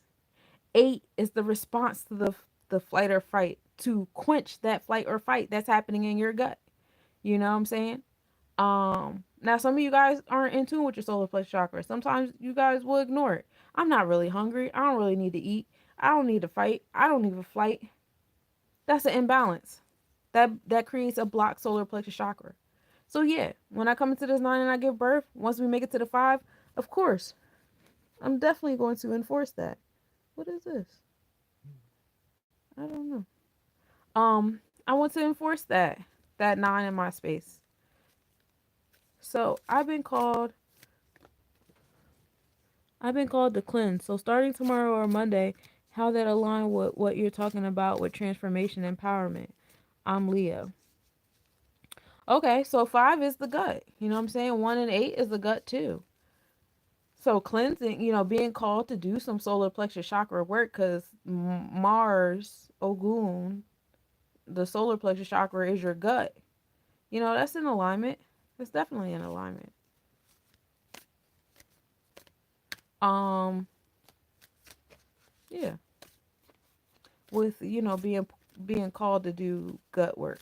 5 also deals with the house of Leo. You know what I'm saying? So we're enforcing that 9 that you're building on with that 1 and 8. So whether you're dealing with the 5 of Aries energy or you're dealing with the 5 of Leo, being confident, courageous, either way, you know what I'm saying? So you have the gut. The gut is telling you, I need help. You know what I'm saying? Sometimes like the desire to cleanse is a call from your gut saying, all right, it's time to fight some of these parasites. It's getting out of control down here. You know what I'm saying? I feel you. My gut has been telling my mind, I'm a Leo rising. So my gut has been telling my mind like it's time to stop with the bread, meat, and cheese. I ain't gonna hold you. I've been going ham with the bread. For a minute, not so much the meat. The meat is easy. But with the bread, it's like in the morning. I'm like I said, I'm a teacher. In the morning, ain't shit else to eat. You want a donut? You want a muffin? You want a honey bun? you want a cinnamon roll? Like you want a sandwich? You know what I'm saying? And so it's just like it's just constant bread, bread, bread, bread. But now I'm in a space where it's like I don't feel good.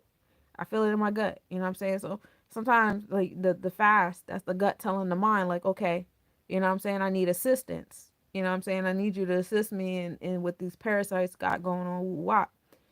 So how well you're listening to that gut, now you're going to do the transformations with Pluto, right? With the 8. Now you're doing these transformations. Now you're building and destroying on some things that you usually, eat or don't eat. Say empowerment's happening here. We deal with the 8 secrets also come out. Things that's been sitting in your gut start coming out because now you're not, jam packing your gut with a bunch of shit because you are fasting, because you changed your diet or whatever. So now a lot of stuff that's been hidden and sitting up in there now you ain't got no choice to come out because you can't hide behind new bullshit. You know what I'm saying? So, that's definitely a divine alignment. And then we put that shit into, I said shit. That's what I've been meaning to say when I was like stuff come out, but the word came out later. So now we put that, we give birth, because 1 and 8 comes to 9. So now we're giving birth. Now we're in our sacral chakra with it. It's affecting our celestial womb. Yeah, and that's a good thing too. So that leads to womb health as well, because orange is right next to yellow.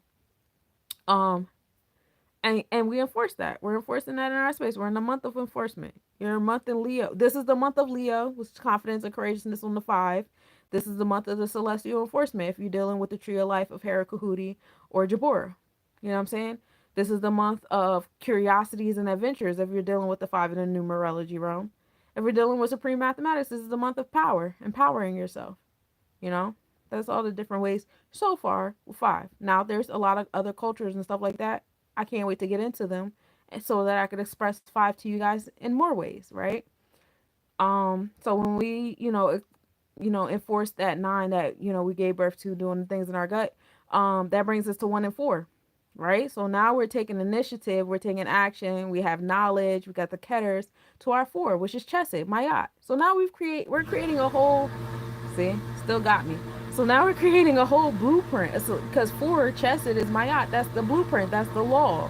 Now we're creating a whole internal law that we're taking action with, that we have knowledge of. You know what I'm saying? And that brings us back to 5. That brings us back to the enforcer. So now we're gonna take this 5. We're gonna put it into the year of 9. We already know the math is gonna get us back to 1 and 4. So overall, it's a day of 5. You know what I'm saying? But just know that, you know, with what you're choosing to do, we're starting off with the 1 and 8. We're starting off with the solar plexus chakra, taking those actions. We're going to end up creating a law for ourselves twice. That means that twice there's going to be temptation, because we end up with 14 twice. Before, we start the day off with trying to get it started. So pay attention to that too. Just how, like, today, we touched 13 2 times. So there was twice today that your ability to express and take action on what you know and how you feel was tried. You know what I'm saying? What did you do when you met those 2 13s? What are you going to do when you meet those 2 14s? You know what I'm saying? And that makes tomorrow, or today, because it's officially 12:06 a.m. Happy Sunday, y'all. Um, it's a day of 5. It's a day of celestial enforcement. You know what I'm saying? We get there. We experienced 2 9s today. So giving birth to something today. We started off on a 1 and 8, and it's a great time. Yeah. Um, Today's a day of power. Today is a day of Hera Kahuti. Get into with your solar plexus chakra today. And it's a Sunday. The sun, you know what I'm saying, is inside as well. Um, 5 deals with, the curiosity and adventures. 5 deals with Leo energy, which is also associated with the sun. So we move in gratitude. What a wonderful alignment. I like that. How can I contact you to explain a custom sapphire copper piece made for a chain? You can go to my Instagram and just inbox me. Instagram is like, I'll respond to you faster on Instagram than I do Facebook, email, whatever. Why? I don't know. The notifications are way more invasive than all the other ones. Email is cool. I have to start, checking my email more often. I ain't gonna hold you. You don't have IG or Facebook. You can email me. Um, is my email up here? I don't know if my email is up there. It might be. So when you click on my name, there's nothing up there you can use. Because I can't see what you see. I don't even remember what I put up there. Um, I don't think you need an Instagram to go on my Instagram page, especially if you do it on your computer. If you go on my Instagram page and you click on my bio, it'll take you to my link tree. My link tree has everything up there. It's Less Nobodies, LESNOBODIES. That's my link tree. That's also my email, lessnobodies@gmail.com. So on this day of five, we start the day off with a 73% waning gibbous moon. So we're still in that moon of cleansing tangible things out of our space. Moon rising at 12:55 a.m. and setting at 10:22 a.m. We're in Capricorn on the tropical and Vedic, so mind and soul, beginning the day off is still in that space of dealing with the challenges in our space that help us create the discipline, the order, the structure, that we need for survival of self to obtain and maintain and sustain our basic resources and basic needs. Um, it also deals with authority. Who's your authority of self? Is it, do you give it out to somebody outside of you, something outside of you, or is it within? Is it balanced? It does have discipline, things of that nature. Our spirit, draconic, the moon, is in Aquarius, expansion and abundance. But this is all happening in the first house, so this is the energy of appearance. So how structured and balanced you are is coming out of you, it's oozing out of your pores. It's going to be very difficult to ignore where you're at emotionally in that space of discipline and order. Peace, goddess, thank you for the gifts.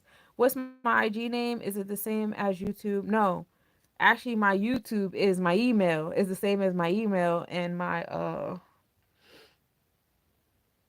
link tree. Um, my IG is Sunshine. Sunshine Monet, Monielel. Sunshine Monet L is my IG and my Facebook. The sunrise is at 5:41 a.m. today and setting at 8:11 p.m. We're on Taurus on the tropical and Vedic, so mind and body are in that space of wealth and emotions, the balance between the two. We have made it to a 27-degree Taurus on the tropical chart. So, we're getting closer and closer to, entering Gemini. The sun only moves a degree a day. That's why it takes the sun 30 days for a full rotation. We are at 3 degrees on the draconic chart in Gemini. So our soul is already, moving on up in the community of things. So I wanted to get into the nakshatras, which is the lunar mansion, which zooms in. Hey, Greg, which zooms in a little bit more. So we have, the tropical, the zodiac, the Vedic, which is the constellations. When you get into the nakshatras, the lunar mansions, now you start to zoom into the electromagnetic field of the stars within that constellation. So the moon is at we start the day off with the moon being at a 5 degree in Capricorn constellation. So 5 degrees at Capricorn constellation is um is the 21st lunar mansion. This is the Uttada Shada nakshatra. It goes on until 10 degrees Capricorn, so we're going to be here throughout majority of the day. Some positive traits is being sincere, friendly, helpful, grateful, a leader, favorable. Dance and music is heavy here. Some negative traits for this nakshatra is being obstinate, multiple relationships, being self-indulgent, self-centered, anxious, and apathetic. The sun is at 3 degrees Taurus in the Taurus constellation, so talking about the lunar mansion that the sun is in, that the sun is giving us experiences in.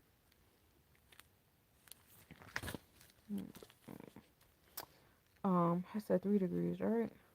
We are in the third lunar mansion. Oh, we're still in the third lunar mansion. So we're gonna be in the third lunar mansion for another week because we're here until we reach 10 degrees Taurus. This is the Kritika Nakshatra. Some positive traits is being pleasant, physically attractive, goal oriented, a leader, straightforward. Some negative traits to your experience could be poor money management, being untrustworthy, stubborn, and impatient. Ooh, Lord. I'm trying to get my money, trying to get my coins together. Okay.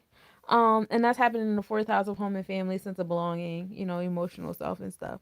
The moon and Pluto will be in conjunction today. That's happening at 8:43 a.m.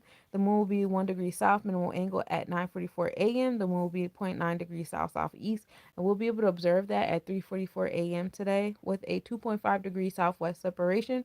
We know Pluto brings the empowerment, transformations. The moon brings your emotions and your sensitivities and your third eye. This is a really dope combination between the 1 and 8, y'all. The one is Ketter's, you know what I'm saying? The moon gives us those downloads, Ketter like get downloads, even though it's, more so Aquarius. But Pluto brings the transformations of the things. Moon also deals with 9 of Yesod while Pluto's creating those transformations. So, you can get your downloads on empowerment, secrets coming out, Allow your intuition to be your guide when it comes to your solar plexus chakra with that moon and Pluto in conjunction and minimal angle. Um, as far as lineups go, we have the fortune. It'll be in opposition of Lilith. The fortune is calculated by the cross of the sun and moon on the ecliptic. Um, it's at a 5 degree in Taurus. So this is where the sun and moon cross at 5 degrees Taurus in the third house of community and communication. So that's where the fortune is at. And then the fortune being a Taurus, there's money there. So community and communication is definitely the key today if y'all trying to get some bread. Okay, talk, do a circle, a séance. You know what I'm saying? Shake some other hands. You're not going to do it by yourself today. It's not a by yourself type of situation. And the third house is the Gemini house. So it's dealing with like your tri city area, like more of an intimate, Libra deals with one on one.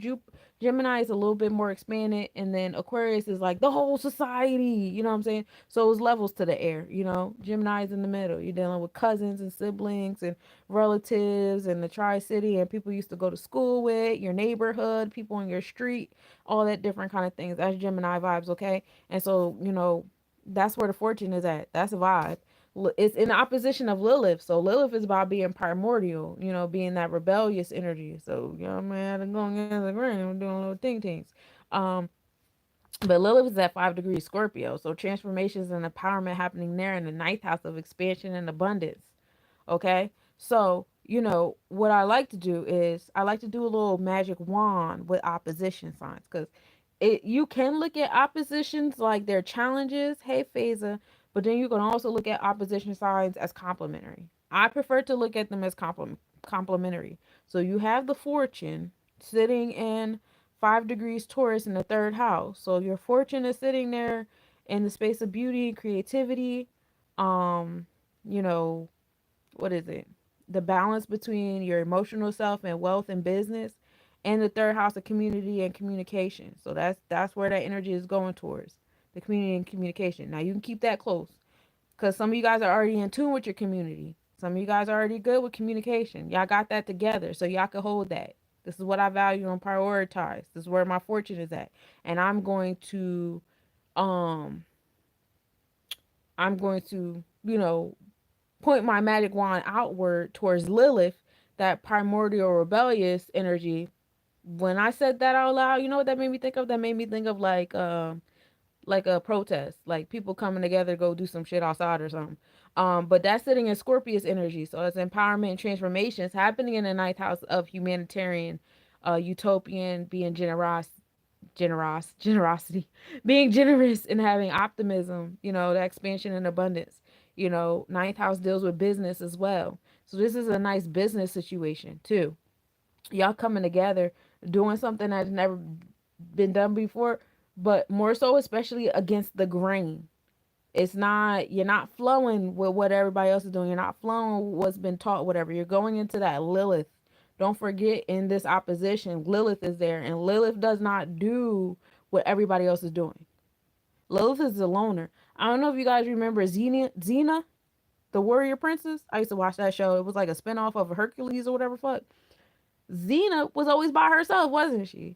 She had the one girl, but when the girl, that was supposed to be her sidekick, whatever, she didn't want her around at first. She was like, nah, I'm solo. I'm Xena. That's Lilith. Lilith is by herself. I don't need y'all. I'm here by myself. When Lilith was with Adam and Adam wasn't acting right, she was like, okay, I'll go by myself. Adam sent 3 angels to Lilith. Lilith was by herself, okay? And she told all 3 of them angels, listen, I'm cool, you know? So this is, you're not doing what everybody else is doing. You're not following any laws or rules. That means that what you're doing and the community you come together to do it, either you're moving against that community that the fortune is in, or you're aligning with that community and you guys are doing something that's totally different than what's out here. That's what's already out here. So if you find yourself on YouTube or TikTok or whatever, and you're going about some blueprint that's already created and you're letting somebody teach you something and they created this in 1670 and 1770 and 18, blah, blah, blah, that's not Lilith. Okay. What do you want to do? Go do it. It's not going to be what everybody else is doing.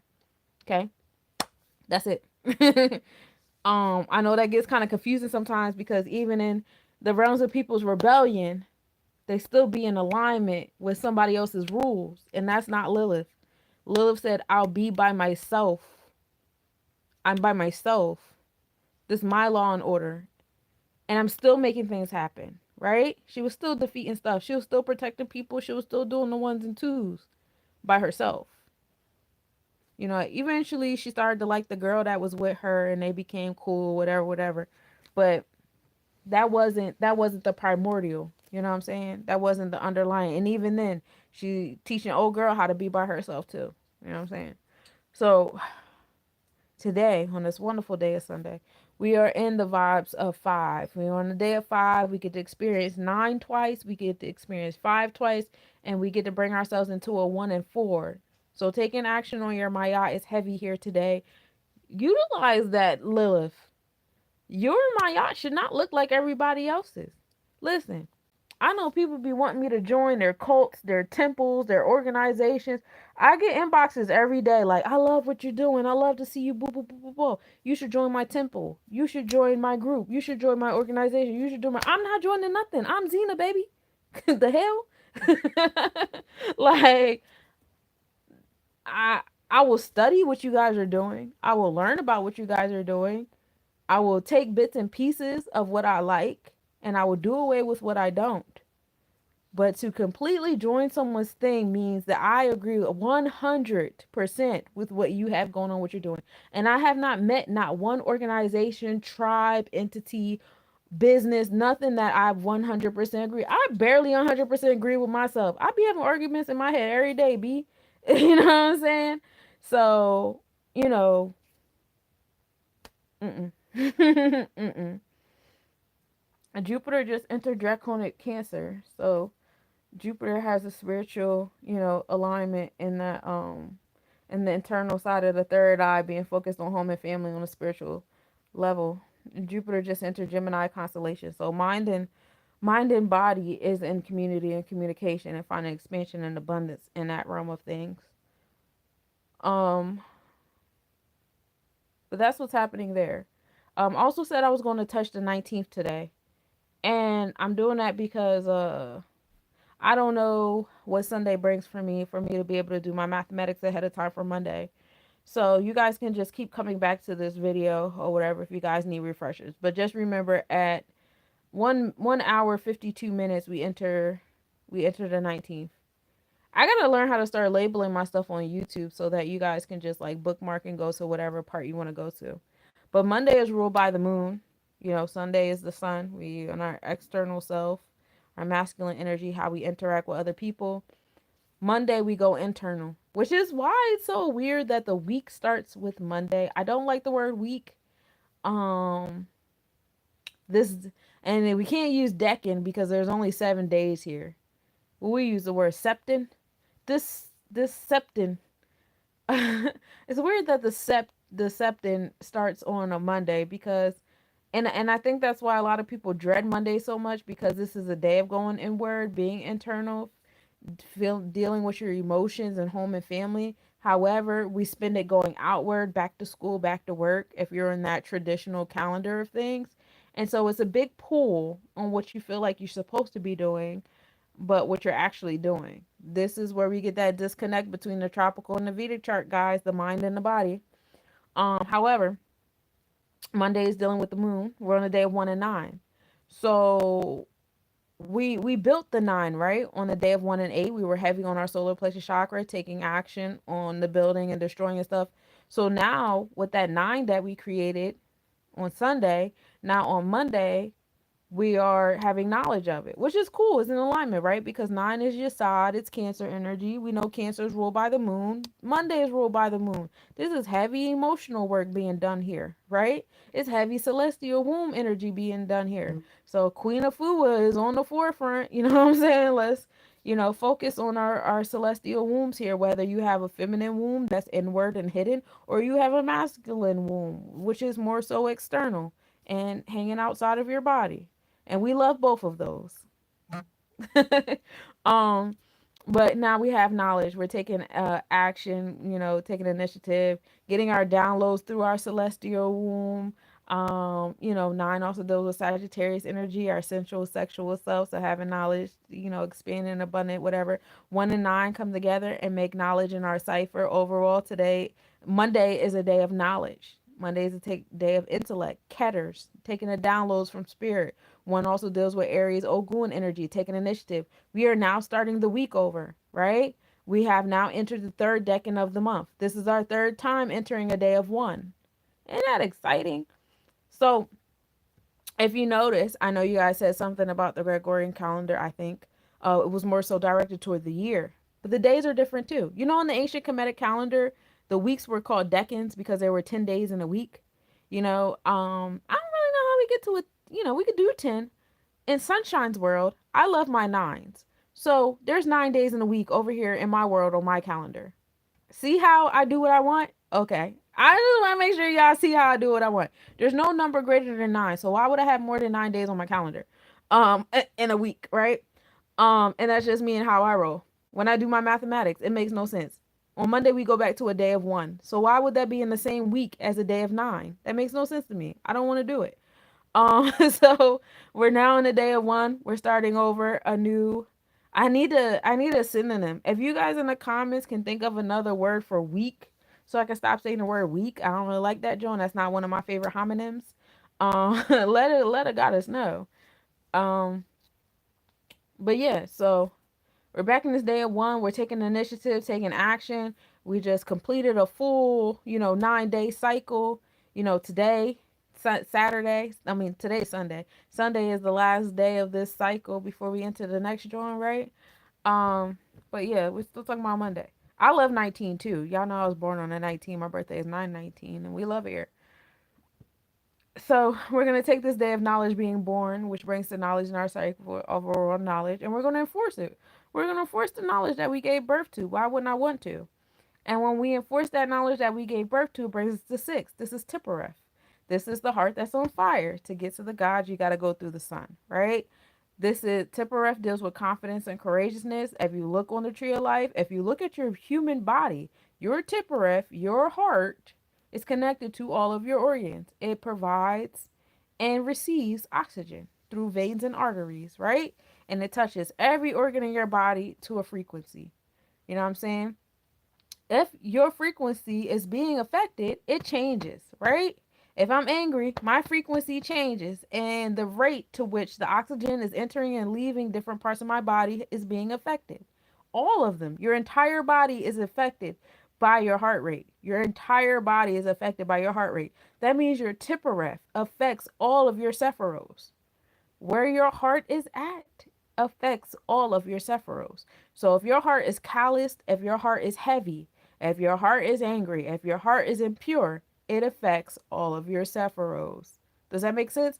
If your heart chakra is heavy, callous, whatever, it's going to affect all of your Sephiros. If my heart is heavy, my solar plexus chakra is about to be crazy. The way I interpret my root chakra is going to be ridiculous. Do I find joy, or is my joy in making other people miserable? We don't know. Let's figure out how we would look at our sacral chakra on my heart heavy. You know what I'm saying?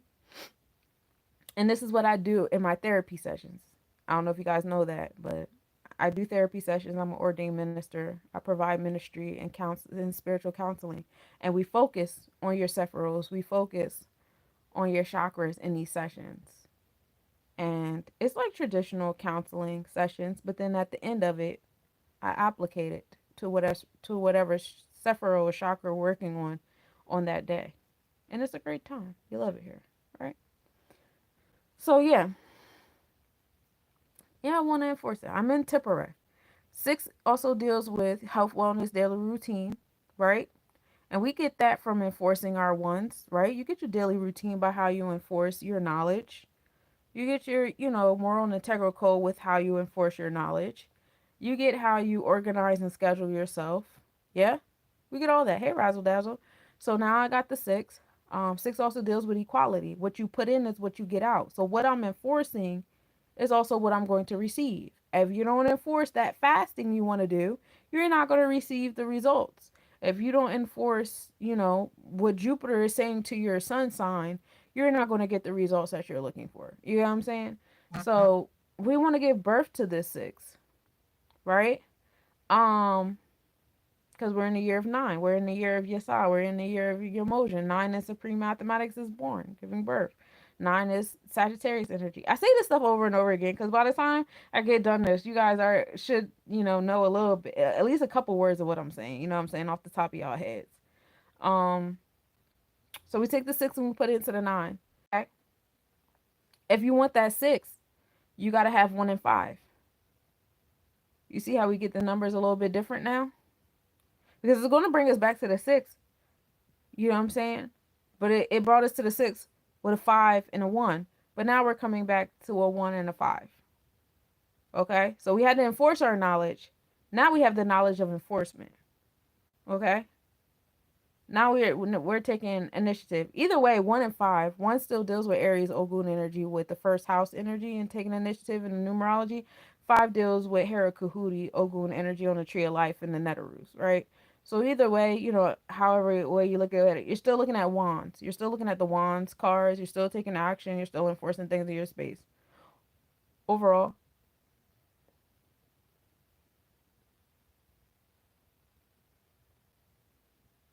mm-mm-mm. Overall, it's a day of six. I had to do the math in my head again because I was like, we're on a day of one though. Yeah, we're on a day of one, but we're on a life path of six. So, yeah, life path of six. That deals with Tippereth, organizing yourself, compartmentalizing yourself. Six is the number of equality and supreme mathematics. So make sure on Monday you reap what you sow. So like you're gonna reap it. That's a big, heavy, heavy, heavy thing when you're dealing with the sixes. Six deals with Hera Kahuti. I mean, not Hera Kahuti, Heru. Heru. That's Tippereth. That's the sun. That's the Leo energy. You know. So be mindful. It's about your heart too. So say you're doing something, and I said this earlier in the beginning of the mathematics. The universe does not care about what language you speak shit in. The universe doesn't care about your actions. It's vibration. The universe speaks vibration. So if you do things for people and you're not doing it from the kindness of your heart, you're not doing it from what's the heart? Tippereth, six Sephiroth. You're not doing it from the kindness of your Sephiroth, of your Tippereth. Guess what? The universe don't care that you gave that person $20. Your Tippereth was vibrating at a weird frequency when you did it. This is what you're going to sow because of it. You know what I'm saying?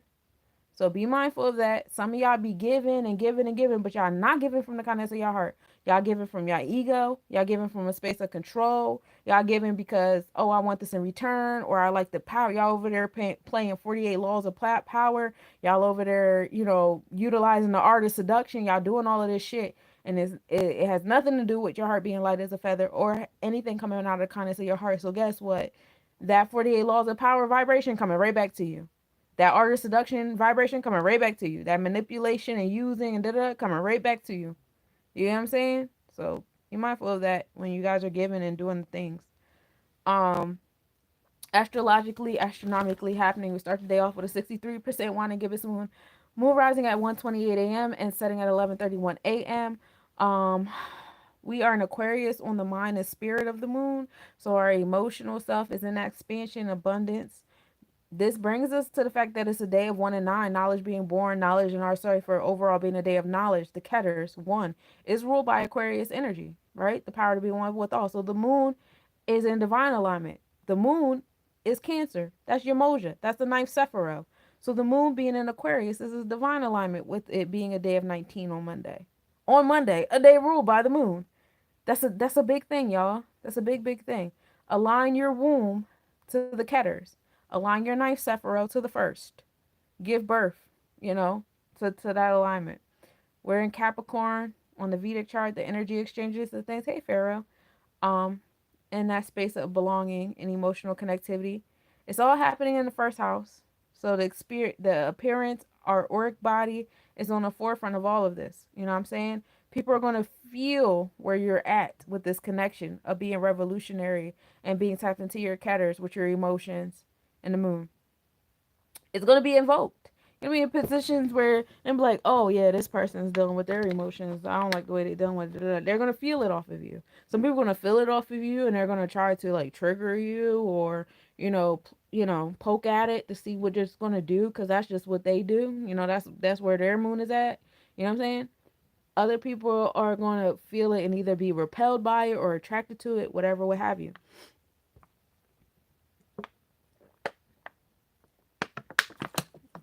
Also, Aquarius deals with people that are separated from society because Aquarius deals with like attachment and attachment, which is interesting. Given that there's a lot of people that have been separated from society that are talking a whole lot more.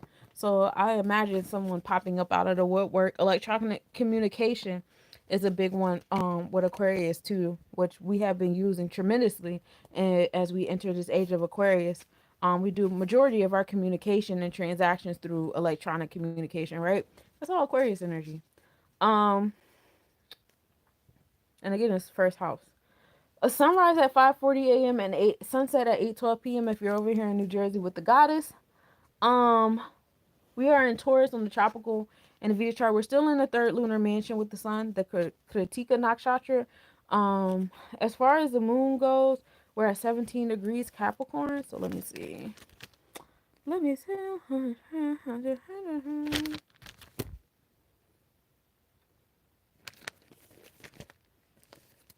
I said 13, right? Excuse me. No, 17. Sorry. That is the 22nd nakshatra. We're there from 10 degrees to 23 degrees Capricorn. So we'll be here majority of the day, and then we'll enter the 23rd lunar mansion eventually. But we start the day off at the Sravana nakshatra. Some positive traits of that nakshatra is being highly intelligent, well educated. Music, math, and astrology are on the forefront on Monday. Powerful, intuitive, and kind. Some negative traits to look out for is being overly open minded, hypersensitive, jealous, a gossiper, and extremist. So that's the lunar mansion that the moon is in. So be mindful of that, y'all. It's gonna be open as hell. Throughout the day, eventually we get to the 23rd lunar mansion, which is the Danishta nakshatra. We're there till we reach 6 degrees Aquarius. So you're actually going to be there until Tuesday, because on Tuesday we start the day off at a 1 degree in Aquarius. Some positive traits is being brave, generous, wealthy, familial.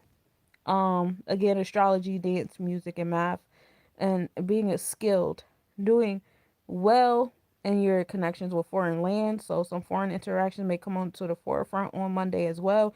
And being ambitious. Some negative traits: a worrier, inconsiderate, ruthless, aggressive, argumentative, having sexual issues, and being materialistic. So be mindful of that in alignment with the moon on Monday.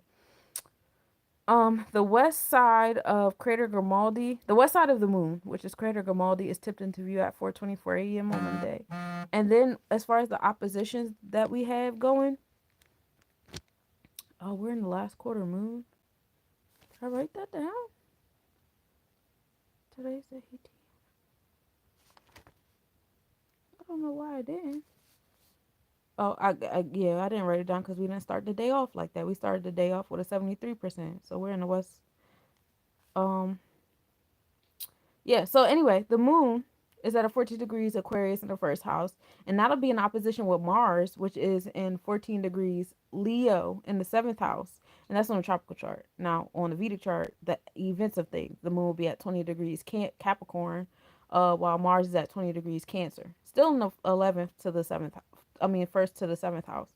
So the moon is in that air energy of Aquarius, no, the moon is in that fire energy of Aries, the appearance energy we're giving off, while Mars is in that the balance and harmony of Libra energy. But having the moon and Mars in opposition is like, it's kind of crazy because the moon actually debilitates Mars. Mars is all about taking action and initiative and being more outwardly and masculine, while Mars is being more like introverted and going inward. So if you can like really, it's gonna be a little difficult to alchemize his energy. We done went over the lunar mansions the moon's gonna be in. We done went over the 19 real heavy, y'all, and how that's in alignment with the moon. So again, aligning the ketters to the womb. The womb is giving birth. What Sephiroth is after 9? It's 10. That's Jeb. That's Malkuth. That's Earth. Now we've actually brought the thing into the physical world.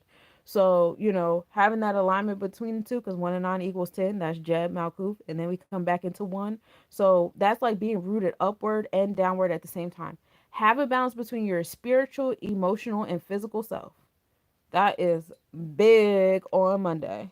That is big, big news on Monday. Have a balance between, introspection and nurturing and being assertive and taking action.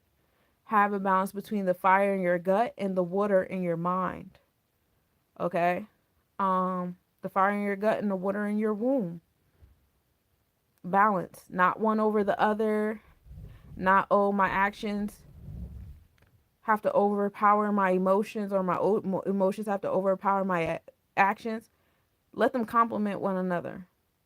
If you're making them go against each other and feeling like you have to choose one or the other, or it's not even just in self, it's in like what's going on out here in the world right now, like nurturing versus taking action and being militant and being violent. You know what I'm saying? There should be a balance, like that tough mother love. You know what I'm saying? It's nurturing, but it's still creating that boundary. It's still enforcing that boundary there. It's still utilizing that Harakuhuti, but with love, with your moja. You know what I'm saying? So if you can do that, if you can mix the salt and the sugar together and make something sweet and salty and it's real nice, you have alchemized that moon and that Mars. Okay, you have alchemized that, especially Mars being in Cancer, because Mars gets debilitated in Cancer too, just like the moon can be debilitated in Capricorn, because Capricorn is about structure and discipline, while the moon is more water and I just want to relax. What the hell? You know what I'm saying? So be mindful of that. So that's the numerological, astrological, astronomical report all the way from Thursday up until Monday. I appreciate you guys, sitting here with me. So let's get into the planetary hour for today. The planetary hour is brought to us by the Chaldean order. Okay? That's where I got this from. And so, like, a planet rules each hour. And so, since it's Sunday, of course, we start midnight. We are currently in the hour of the sun. We're about to close out on a little bit. So the sun's hours are from 12 a.m. to 1 a.m., 7 a.m. to 8 a.m., 2 p.m. to 3 p.m., and 9 p.m. to 10 p.m. The sun is all about vitality, your masculine self, how your masculine energy interacts with the masculine energy outside of you, experiences, expression, all that stuff is the sun. We know that the sun is sitting over there in Taurus energy, on the tropical and the Vedic. So mind and body is over there balancing the wealth and emotions, what you prioritize and what you value. So you can work on that. How you're going to interact with what you prioritize and value to sustain and maintain it, especially in your space of home and family, emotions and sense of belonging, and how you nurture, your experiences. Venus's hours are from 1 a.m. to 2 a.m., 8 a.m. to 9 a.m., 3 p.m. to 4 p.m., and 10 p.m. to 11 p.m. Venus is about your heart chakra, what you prioritize, what you value, your emotional self. During Venusian hours is a good time to create, especially if you're an artist or you're into like fashion. This is a celestial designer. So if you're a designer in any type of way, shape, or field, this is how you take things from the non-physical, which is your thoughts. Venus deals with your heart chakra, so how you feel, and you bring it and you design it into the physical realm, which is like, that's Taurus energy, or Libra. The balance between Taurus and Libra, which are both, Sephiroths and the heart chakra. You know what I'm saying? So, that connection there. Also, Venusian deals with, romantic pursuits, but different facets of love, engaging in different facets of love. So you might want to engage in some type of love type energy. We know Venus is sitting over there in the Pisces constellation. On the Vedic chart, it's in Aries on the tropical. So mindset is on new beginnings between this balance of what you prioritize and value, being more assertive and aggressive and taking action towards it. Our energy exchanges is still on creating some endings and some closings. with some things that you have going on around you, because that's what Pisces energy is. It's the energy of endings, dealing with things beneath the horizon, things beneath the sixth sense of things. So we're more so using our intuition with what we value and prioritize and facets of love. It's happening in our second house, which is the house of possessions. So, allow your intuition to be your guide there. And then we get into the hours of Mercury. Mercury's hours are from 1 a.m. I mean, from 2 a.m. to 3 a.m., 9 a.m. to 10 a.m., 4 p.m. to 5 p.m., and then um, 11 p.m. to midnight, right? So they did the sun, did Venus, and I'm in Mercury. Yes. And so Mercury, we deal with community and communication. Mercury, we deal with our health, wellness, daily routine. We learn some things. If you're into trading, those are good hours to trade. Traveling as well. So yeah, we're definitely dealing with our thought process, our decision making skills. If we got some decisions that need to be made, they're there right now. Mercury is sitting in Aries at a 19 degree in the third house. That's on the Vedic. So our body, the different events is actually pushing. We want to be more assertive, aggressive, actually taking action and being ambitious and motivated by our decision making self. But we're teaching and learning on. We're doing it. You know.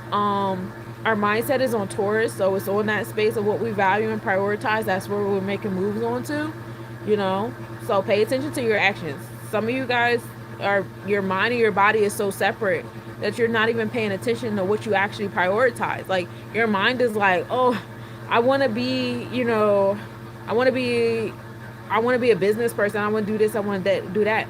But then you're not paying attention to the fact that you actually like make more actions towards like being a politician or being an activist or being a homemaker, like you know connect your mind and your body together with the decision making skills of Mercury. While Mercury is taking action and being ambitious, pay attention to where your mind is at, what you prioritize and value in those spaces. Now this is happening in the third house, community and communication. So you're definitely interacting with other people. So for that reason, it's definitely like the people you are around. Are you around people that are supporting this Mercury and Aries that wants new beginnings, that wants to take action and be assertive? You know what I'm saying? That value what you value and stuff like that. Are you around this? Comes back to that Lilith, that primordial energy of like, what I was telling you. I was like, when I say this, I don't know, it makes me think of you guys coming together and protesting or like running through some shit together or something like that. Like, are you around people that support, your inner Xena? You know what I'm saying? Your inner primordial self. What you truly value and prioritize. Like, all conditioning aside to what what economics and capitalism and consumerism and all this stuff says you should be, how you should behave, and how many ebooks and businesses and LLCs and EINs. Put all that shit to the side. What is your vibration telling the universe that you want? You know what I'm saying? All conditioning human shit aside, where's your vibration? Are you amongst the community that's speaking to that vibration, or are you amongst the community that's speaking what's coming out of your throat chakra based on your mental conditioning? You know what I'm saying? From YouTube University or TikTok or economics. You know what I'm saying? Because I know all that is about money and the bag and physical things. But one thing y'all gonna learn about that Taurus energy, especially in that Mercury with decision making skills, is especially people who have a Taurus sun. The sun is your experiences. And people who have a Taurus sun, they have experiences rooted in finding that balance between material and non-material self. Whenever I talk about this, I always think of Daddy Warbucks and Annie. And there was a scene where he was talking to the girl and he was like, I love my money. And the girl was like, well, does the money love you back? Can the money love you back? And this was when she was convincing him to adopt Annie or whatever. And that's what that's about. The man had accumulated so much wealth, so many possessions that like he never thought to have emotional connectivity. You know what I'm saying? But by the end of the film, he had a balance in that Taurus energy, because now I have this woman in my life, and now I have adopted this daughter. So now I have love and I have the material things. In fact, I think he ended up adopting all of Annie's friends, right? He ended up taking all of them in. So now he has an abundance of love. But he had to give up some possessions to do that, didn't he? You know what I'm saying? And so that's a lot of the Taurus experience. Learning, you have to give up some possessions to have that balance between emotional and material self. Okay. And that's why forgiveness and facets of love are also associated in that heart chakra. That's why Libra is on the external side of the heart chakra, providing that balance, law, justice, and truth. Truth is the big one. What is your heart truly on? Is your heart as light as a feather? It's the real question. You know what I'm saying? And if we want it to be heart light as a feather, it has to be balanced between the earth realm and the spiritual or emotional realm. Okay. So that's that there. Um, where was I? I was in Mercury. The moon's hours are from 3 a.m. to 4 a.m., 10 a.m. to 11 a.m., 5 p.m. to 6 p.m. And of course, on Monday, we start the moon's hours at midnight. Okay? So the moon deals with home and family, nurturing self, your emotional self. If you guys want to do any type of like spell work or whatever with the moon, that's the hours to do it. Womb healing, because moon rules over the ninth Sephiroth. Also third eye, because the moon also rules over the third eye in the chakra realm. Okay, so the above and below is the moon. All right, the waters. Your brain is submerged in water. Your womb is engulfed in water. Those are the spaces where the moon is making the tides rise and fall for you. Okay. The moon we know is in Capricorn, between the Capricorn and Aquarius on the tropical and Vedic draconic chart. So it's in that root chakra space, getting to the root of the things, whether it's the social connections or detachments of the moon womb to the tomb, or it's in alignment with the challenges you've experienced in that space of self.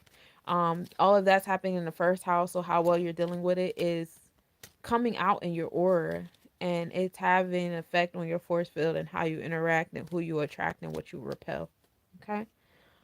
Um, Saturn. Saturn's hours are from 4 a.m. to 5 a.m., 11 a.m. to 12 p.m., and then 6 p.m. to 7 p.m. Saturn deals with the challenges in your root chakra you experience. They give you the discipline, order, help you, sustain yourself. This is where you get your basic needs from. This is where sometimes we miscommunicate our challenges as traumas, and we have to go back to our root, you know what I'm saying, of all the things.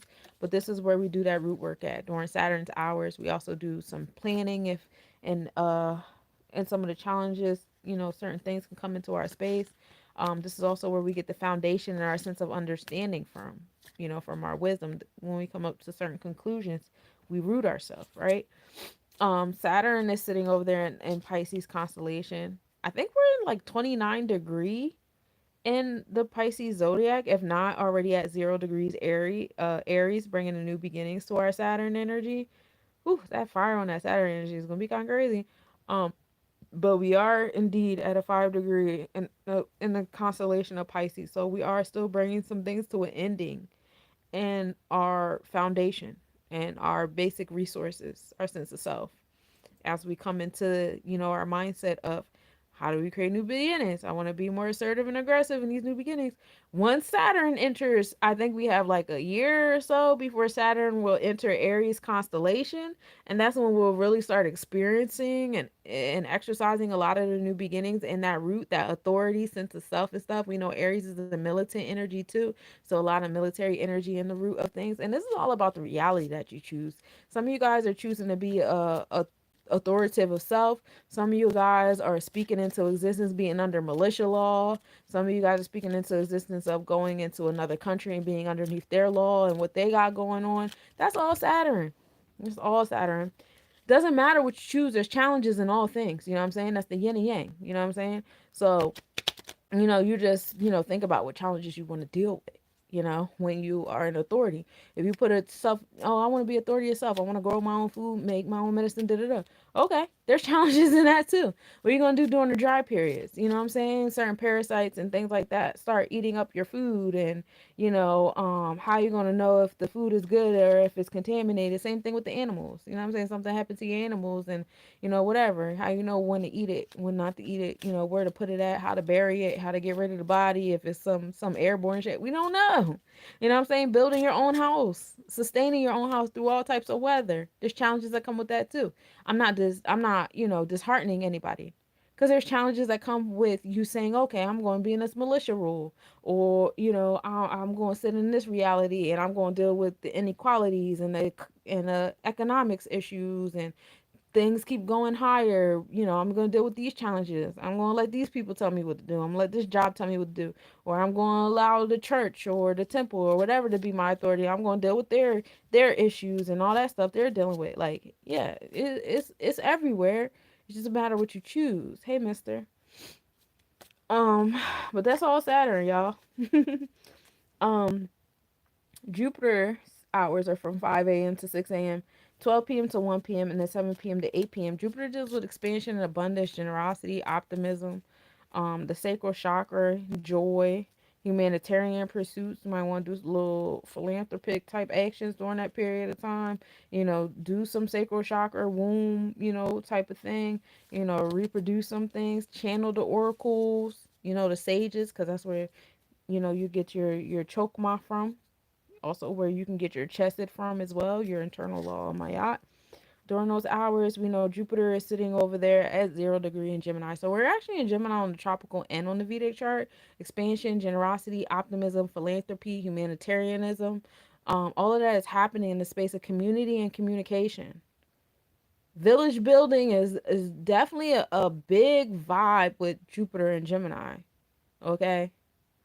um it's time to align with your tribe and make a decision. That Mercury and Aries, it's time to make a decision, y'all. Where you want to be, who you want to be around, who are you going to allow to support you, because you're not going to. I know a lot of y'all would love to live on an island by yourself and just be completely secluded or whatever, but even you guys just sitting there and listening to my voice in your room, and you think you're alone and you're by yourself and you're secluded in this island. It was a bunch of hands that had to come together for this moment to happen right now, for you to be able to hear my voice in your seclusion. You know what I'm saying? There's a community for everything. There's a community for even me sitting in this room by myself. I'm surrounded by a bunch of stuff that it took millions of people to make. It took billions, if not trillions, of people to be born and procreate and die and move and make certain decisions, da, da, da, for people to even be able to create the things that are in the room right now. For me, that's crazy. It's mind breaking to think about something that vast, but that's how infinite we are. You know what I'm saying? That's how interconnected we are.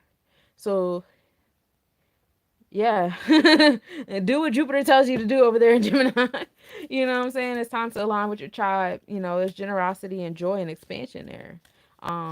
Jupiter also deals with business. So for those of you guys that want to get into business, it's very hard to build a business by yourself.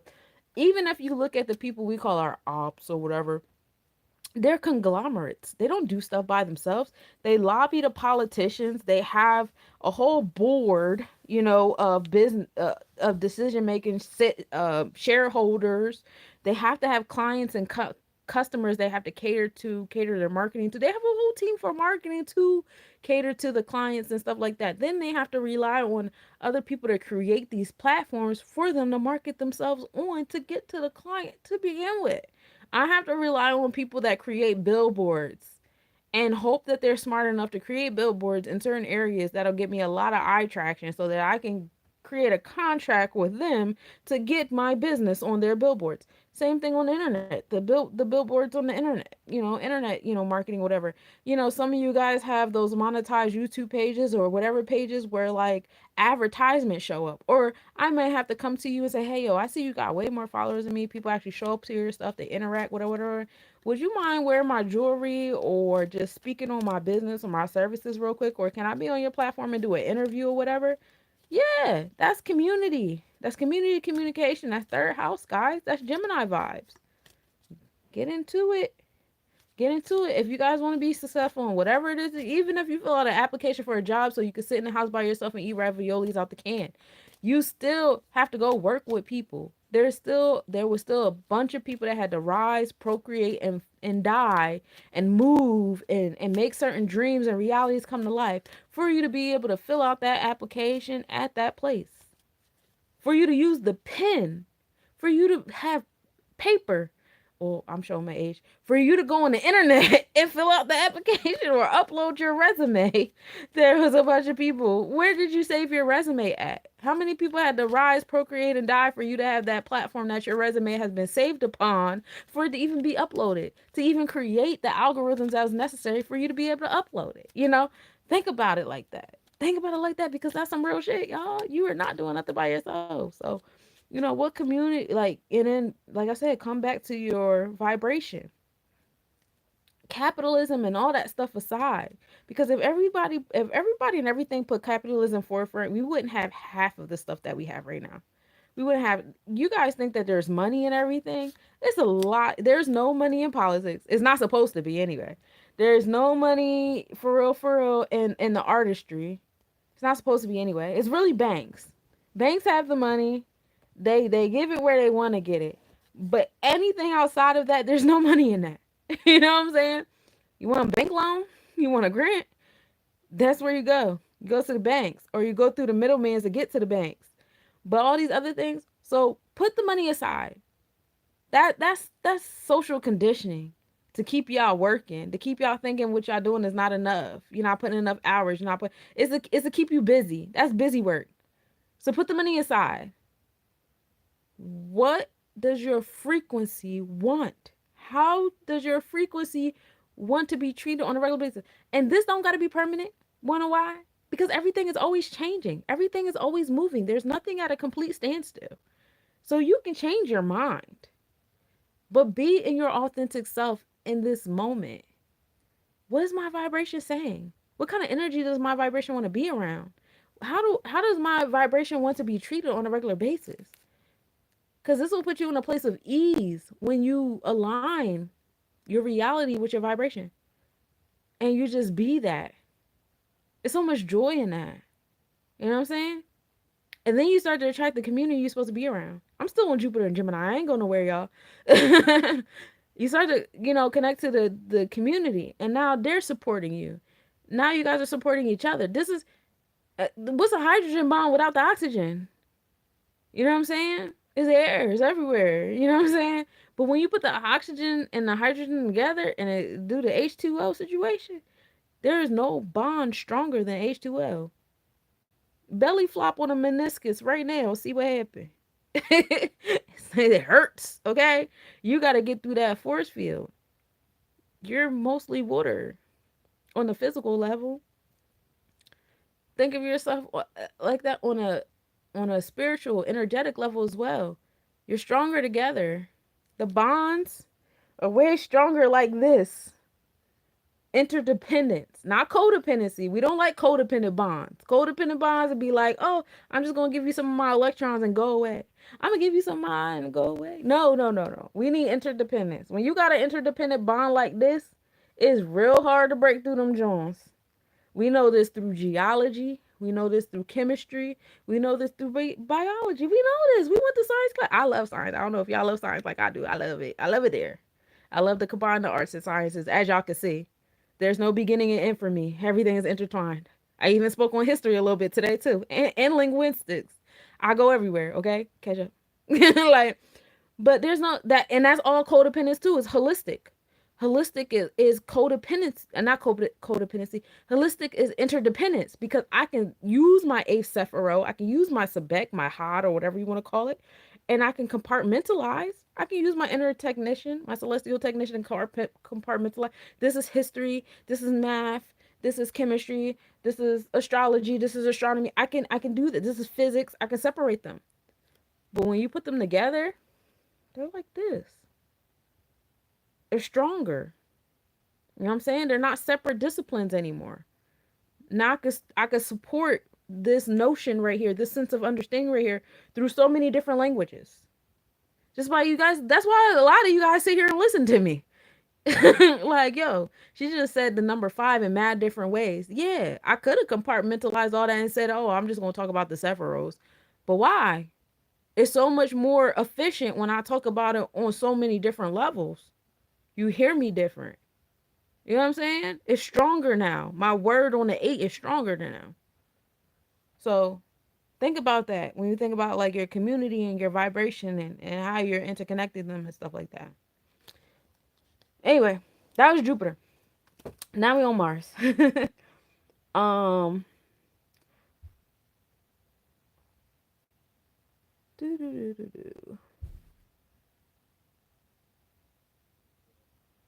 Mars hours, right? Because we're doing Sunday. Mars hours are from 6 a.m. to 7 a.m., 1 p.m. to 2 p.m., and 8 p.m. to 9 p.m. This is the last one. Mars deals with not vitality, because the sun deals with vitality. Mars deals with your energy as well, but like the sun deals with vitality and endurance and masculine energy. Mars deals more so with your assertive, aggressive self, taking action, motivation, ambition. It can bring you to anger, right? Because you be like, just do it. Ooh, some of you guys get angry for things that happen, right? And that's okay because that's all solar plexus chakra. It's a thin line between assertiveness and aggression, right? It's a thin line between ambition and that anger that's needed to get things going. You know what I'm saying? But it's all about the triggers. It's all about the fire in the gut. You know, some of you guys have forest fires in your gut. Some of you, when I'm hungry, it's a forest fire. But like, if somebody's like just like trying to poke at me, it's a candle. It might just be a match on a flame. People don't really bother me as much as me being hungry bothers me. You know what I'm saying? You know, it's levels to the fire. You know what I'm saying? But when you're dealing with Mars, that might be when you want to be intentional with your gut, when you break fast, or you got to taking vitamins, minerals, sea moss, whatever you intake. You might want to take your shakes during those times, or just doing gut breathing, your dragon breaths. You know, I always think of like working out during that period of time. You know, stress, you know, anger release or whatever. That's good during Mars hours. We talked about Mars being in opposition with the moon and that alignment or whatever. Right now Mars is in Cancer constellation, so and it's in Leo zodiac. So that ambition and motivation stuff is mentally in the external third eye, part of the third eye in your experiences, and the actual energy exchanges is in the internal side of the third eye.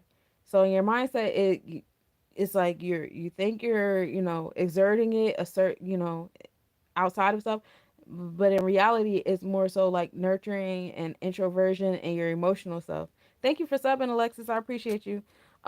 Mars is sitting over there in the seventh house, so finding that balance between the internal external side of the third eye and how you are asserting it, how you're motivated it by it, how you're allowing it to control your gut.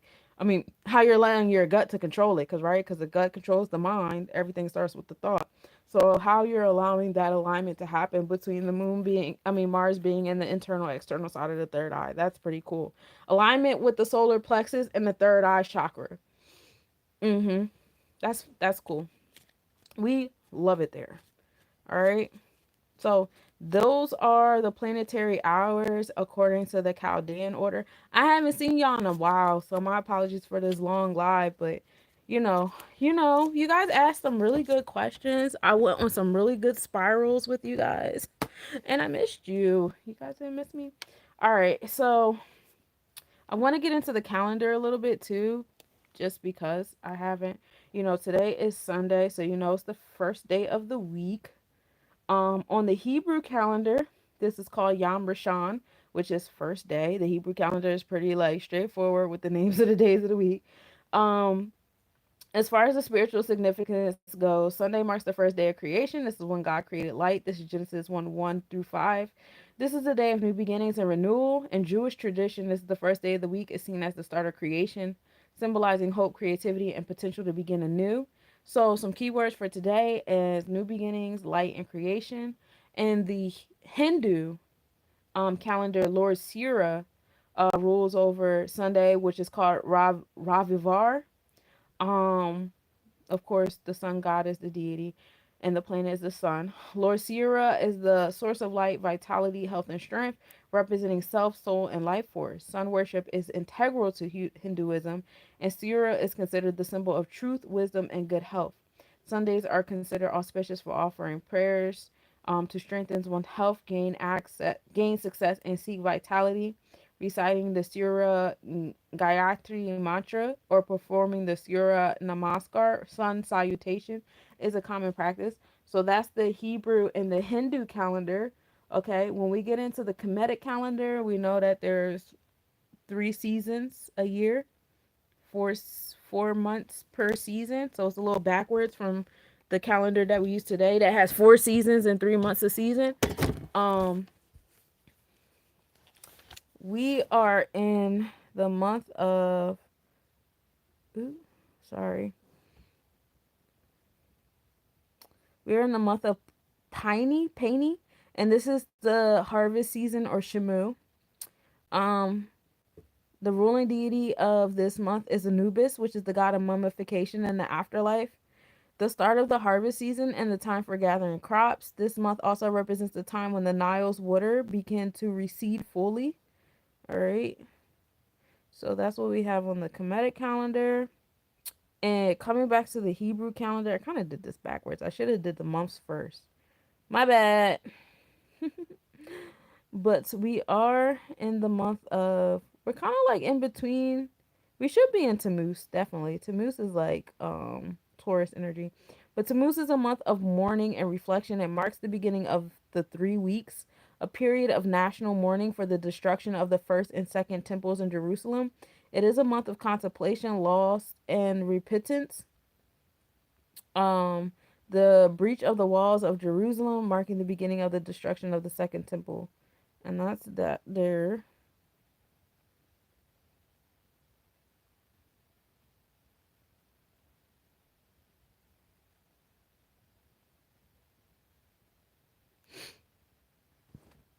And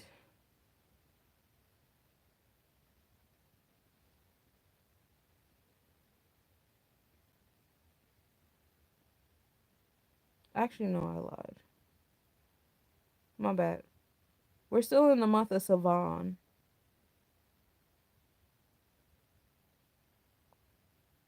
and this is the giving of the Torah. We don't go to Tammuz for like another week or so. My apologies. So Savan is the giving of the Torah at Mount Sinai. See, I haven't been here in a while with this either. I've been slipping.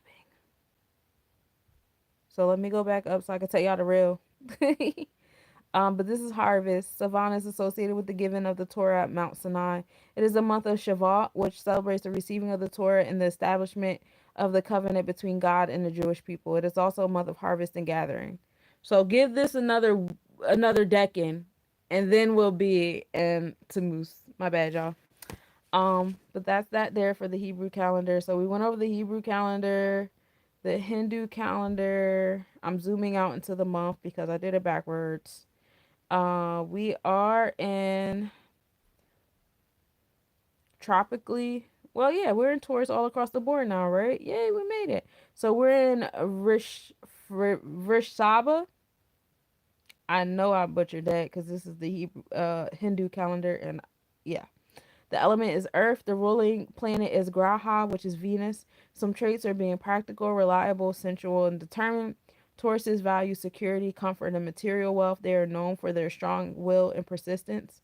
We're here until May 20th on the Gregorian calendar. The ruling deity is Shiva. Lord Shiva, often depicted with a bull, represents stability, strength, and transformation. Their energy reflects Taurus's grounded, strong, and protective qualities. So that's for that there. I know. Let me see on the Google slides. Let me see if I updated that, because then I can tell y'all what the other things are, and then I'm gonna give y'all the tarot reading for Sunday, and then I'm gonna let y'all go. You know what I'm saying? I don't wanna keep you too long. I'm still waiting for it to load. All right, so we're in the energy of Shimu, which is harvest. We're here from May to September, and then we'll get back into the energy of flooding once we get to September, right? Um, we're in the energy of Anubis. We're here from May 8th to May 27th. So not only are we in Anubis on the Kemetic month, but we're in Anubis when it comes to the Decan energy as well. The god of mummification, the underworld, confident, curious, introverted, and hardworking are the keywords here. You guys know we're in the year of gold, in the alchemy year, because 9 is the number of gold. Passionate, interesting, and faithful people, attracting many people, being generous, kind, and having long lasting relationships. Love of luxury and spending money, ambition, and willpower are keys here as well. As far as the West African horoscope, we are from May 5th to June 4th. We're in the energy of the market. Stable people with calm, prosperous lives. Learn emotional intelligence and work on your impulsiveness during this period of time. Um, in the Native American horoscope, we're in the energy of the beaver. We're here until the 20th. And this is the turtle clan, which is water element. Being physical and sensual, creating happiness and security by building a dam. What does a dam do? A dam slows down the current. It helps control the current of the things, right? So be mindful of that, especially when you're working on that impulsiveness. Um, and then, of course, we're in the energy of the wood snake. I have to get back to my Druid Celtic calendar. I fell off. Um, Story is, I was actually working on the notes of the Druid Celtic horoscope when my house caught on fire. Like, if you open up that page in my notebook, it literally has a bunch of soot on it. And I never finished that. So I have to go back to those notes and finish that so I can keep up with that calendar as well with you guys. But I reached the end of my notes with that. So please give me grace. That is definitely now on my to-do list now that I'm thinking about it. Sunday deals with the third eye, which is ajna, command beyond wisdom, is located between the eyebrows. It deals with polarity. On Sunday we're dealing with the outer self of creative energy, being logical and rational. The light element, the F note, ah ma vowel sound, 852 hertz, and the color 490 to 450 nm are the frequencies. Hrim is the hakao for the sun. Heru is the netaru. We're dealing with Leo energy, which is the masculine side of the third eye chakra. This is the Oromila. Like I said, we're dealing with Heru, which is will, courage, discipline of the upper and lower self. We're dealing with the sixth Sephiro here when we deal with Leo Oromila energy. So this is aligning third eye with the Tippereth. We talked about that. Maintain through coordination and balance. Celestial government administrate. And Tippereth is beauty. And so now let's get into the tarot reading so I can see you guys out. I be chilling. I be chilling too. So the theme for today is surrender. The herb is passion flower. They were dealing with the numbers 4 and 3, which we know is chesed, the Maya energy and expression and creating that, which brings us to 7, the energy of God, right? Um, for the planetary alignment, focus on your Neptune and your moon waters. Then we talk about the levels of the waters. Neptune is Pisces, right? That's the deep waters. The moon is your moja. That's the surface of the waters. So dealing with those two levels of water between your third eye and your chest, your internal mayat. You know what I'm saying? Connecting the two. Surrendering. Surrendering to the waters. We have a reverse King of Pentacles. This is what I was talking about. Put all that external shit aside that we've been conditioned to communicate about and be intertwined with and want to, have for ourselves. It's really about your vibration. Where's your heart at? What is it that you really want? What is it that's really nurturing to your vibration and putting you into that pathway of ease, putting you into that vortex of attracting what you really want? Reverse sun card. There's a disconnect here. You know what I'm saying? That external masculine self, we got to put that to the side real quick. We want to be more into our feminine energy. We want to be more inward. We want to deal with that. Dealing with that on a Sunday when the sun is dealing with the sun, that sounds real important. Like, this is what we're doing on a Sunday. You know what I'm saying? We got to put the sun energy, put the masculine energy to the side for a minute. Pay attention to your vortex, pay attention to your vibrations, and learn how to surrender to those and then watch the sun energy and watch your king of pentacles energy go upright and flow into ease into your vortex, rather than you trying to control these things all the time. You keep ending up like this, disconnected, indifferent, tired, worn out, overworked. You know what I'm saying?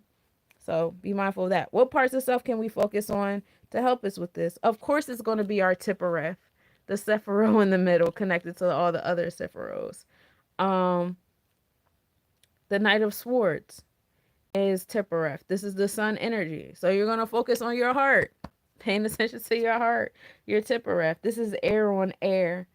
So we're intellectualizing our emotions here. We're finding that awareness, of what it where's our vortex? Where does it, and this can come from journaling. I don't know if you guys like to freestyle, right? Like I do, but that's my favorite way of channeling.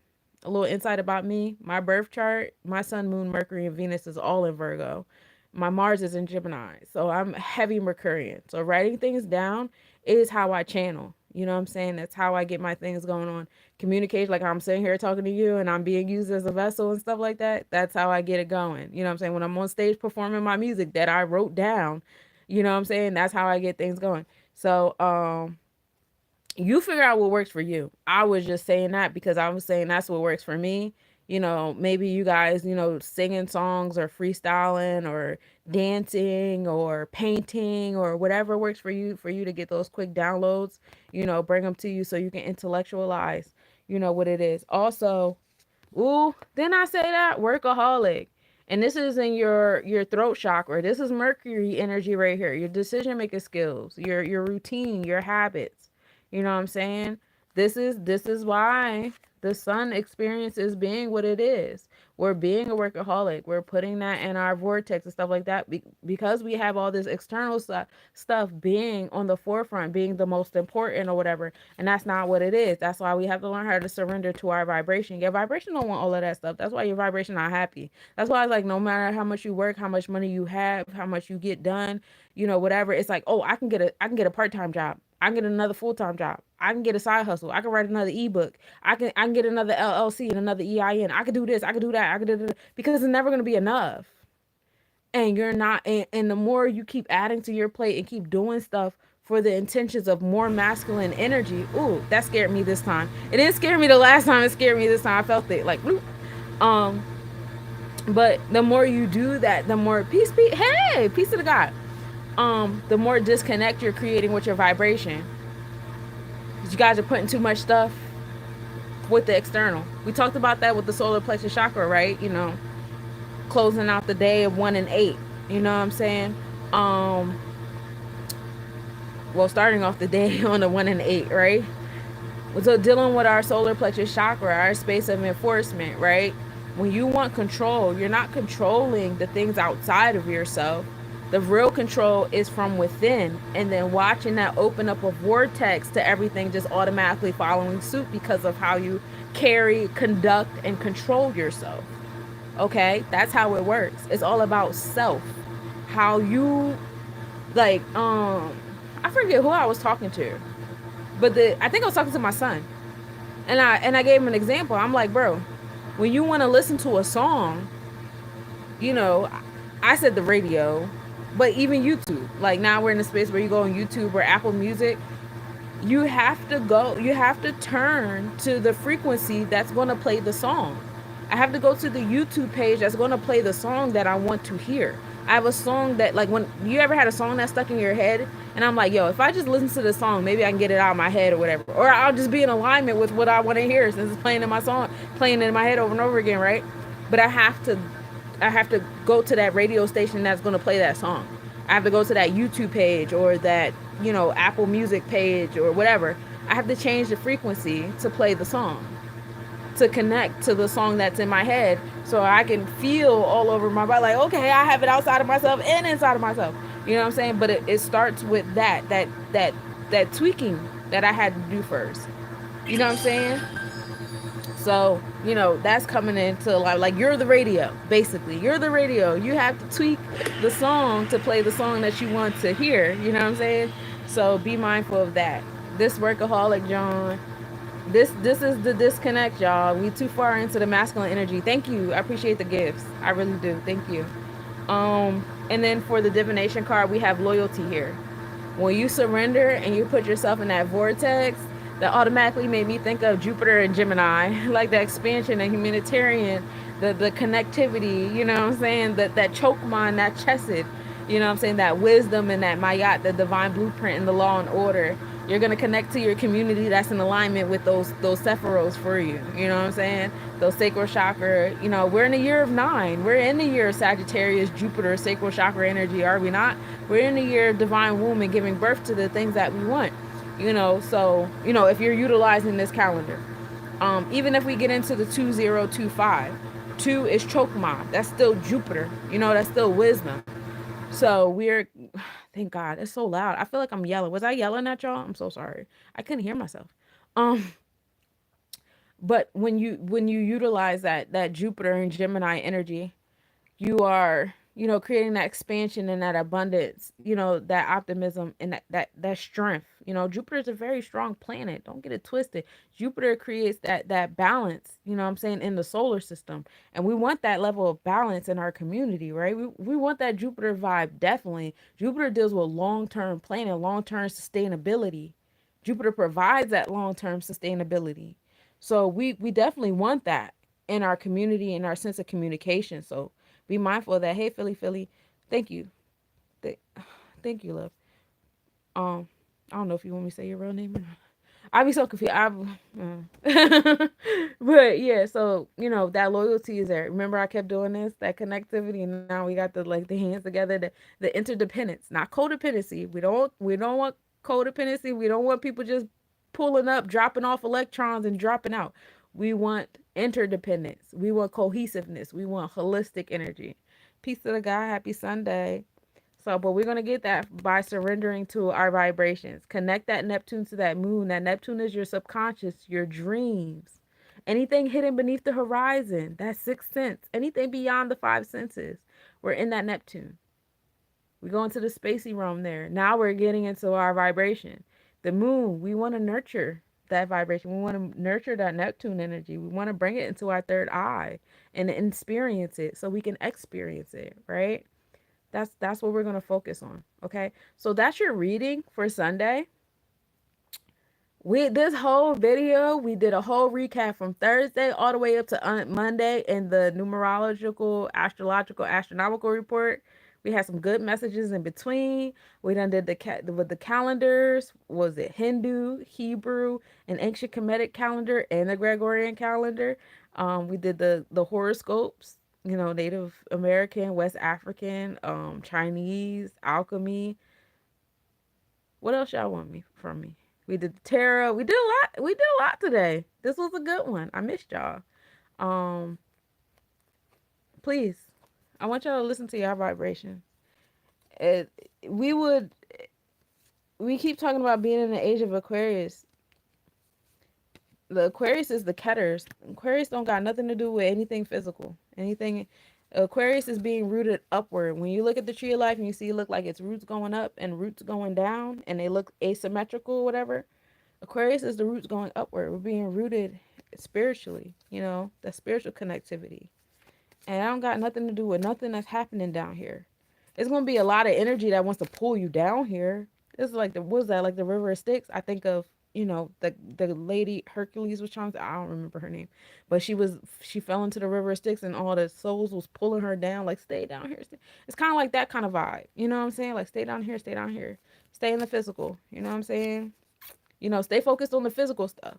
Look, there's celebrities doing stuff. Reconnect to your physical human trauma. Aren't they invoking it from you? Look, it's the government's doing stuff.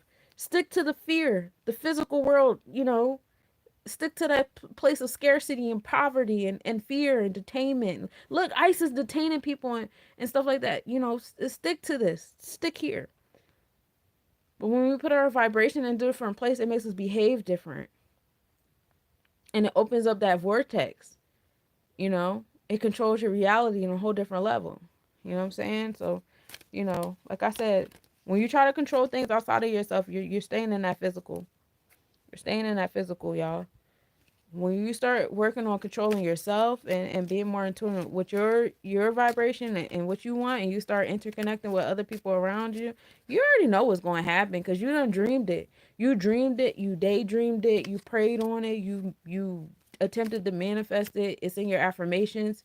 It's you feel it. I don't really gotta explain too much. You know what I'm saying? Y'all feel it already. It's just about y'all living it. Y'all start implementing it for real, for real. Y'all gotta get out of that fear. That fear is more physical shit. Cause fear puts you in a space of I gotta control shit outside of myself, so these things that I'm afraid of don't happen. But fear don't even really exist, cause fear is based upon hypotheticals. And you might say, oh well, I based it on stuff that already happened, or I based it on witnessing stuff that happened to other people, or I'm basing it on um stories people shared me, whatever, whatever. Take a breath. Sit here. This is why we meditate, right? This is why I love my therapy session so much. I'm so good at what I do. Sit here and be present and feel your body right now. Pay attention to your surroundings. What is around you right now? How does your body feel right now? Every last piece of your body. How does your breath feel right now? How does your gut feel? How many times did you just blink? What parts of your body are rising and falling with your breath? You know what I'm saying? How do you feel? What other sounds do you hear besides my voice right now? I keep hearing that shit back here. Um, I hear technology too. It's a lot of stuff plugged into the walls in here. I hear it. Some of you guys might hear the wind. Some of you guys hear rain. Some of you hear cicadas and those obnoxious ass crickets and whatever else. Thank you. Is there fear here? And if it is it really here? Or is it in a hypothetical situation in your mind that you keep replaying, that you choose to replay? Like, like for real. Like, let's be here in this moment right now. Now, if you are in a space of fear and endangerment and poverty and scarcity right now in this moment, say that so someone can see you and hear you and help you. This is how you sit in that vortex in that Jupiter and Gemini. But if you don't, be for real. You know what I'm saying? And do this every moment. Do this every moment you feel fear. Just sit. Like when my house caught on fire, I'm still homeless. Like technically, textbook, I'm homeless. But every day I wake up and I be like, yo, I'm warm, I'm fed, I'm clean. My children are warm and fed and clean. We laughed today. We laughed a few times today. We shared moments. We're okay. We're good. We're great. Even in that textbook, whatever capitalism, economics should say about my current situation on paper, I don't feel poverty. I don't feel scarcity. I don't have any fear. I'm great. You know what I'm saying? I'm great. My children are great. Everybody's great. Everything is great. The health is good. You know what I'm saying? So it's like I'm not trying to project that on y'all. Y'all don't have to think exactly how I think. Be in your vibration. I'm just giving you an example. You understand? Be in your truth. Be in your authenticity and communicate it. And communicate it. Because that's how you get the interdependence that you're truly looking for, that you truly desire and deserve. Right? I'm going to let y'all go on that note. I really enjoyed this with y'all. Y'all some real ones. Y'all really sat with me for 3 hours and 3 minutes, and we love it here. Peace, peace. Again, reach out to me if you would like a personal reading, therapy session. I do numerology, astrology, Sephiroth, chakra healing. I'm also doing, tarot spreads as well. If you would like jewelry, I do have inventory. I also have some I do custom pieces as well. If you would like for me to come in and perform, my affirmation music or a workshop at your next event, I do a lot of things. You know what I'm saying? Just reach out to me. I do free consultations, so you could talk about your needs, and I could talk about what I have to offer. We could see how we could, interdependent those, interdependent those. Yeah, that's my new word. I got that. But thank you guys so much for tapping in. All right, peace, peace, peace to y'all on YouTube. Peace to y'all on Meet Me, because I keep dropping y'all anyway. I've been dropping y'all this whole time. My bad.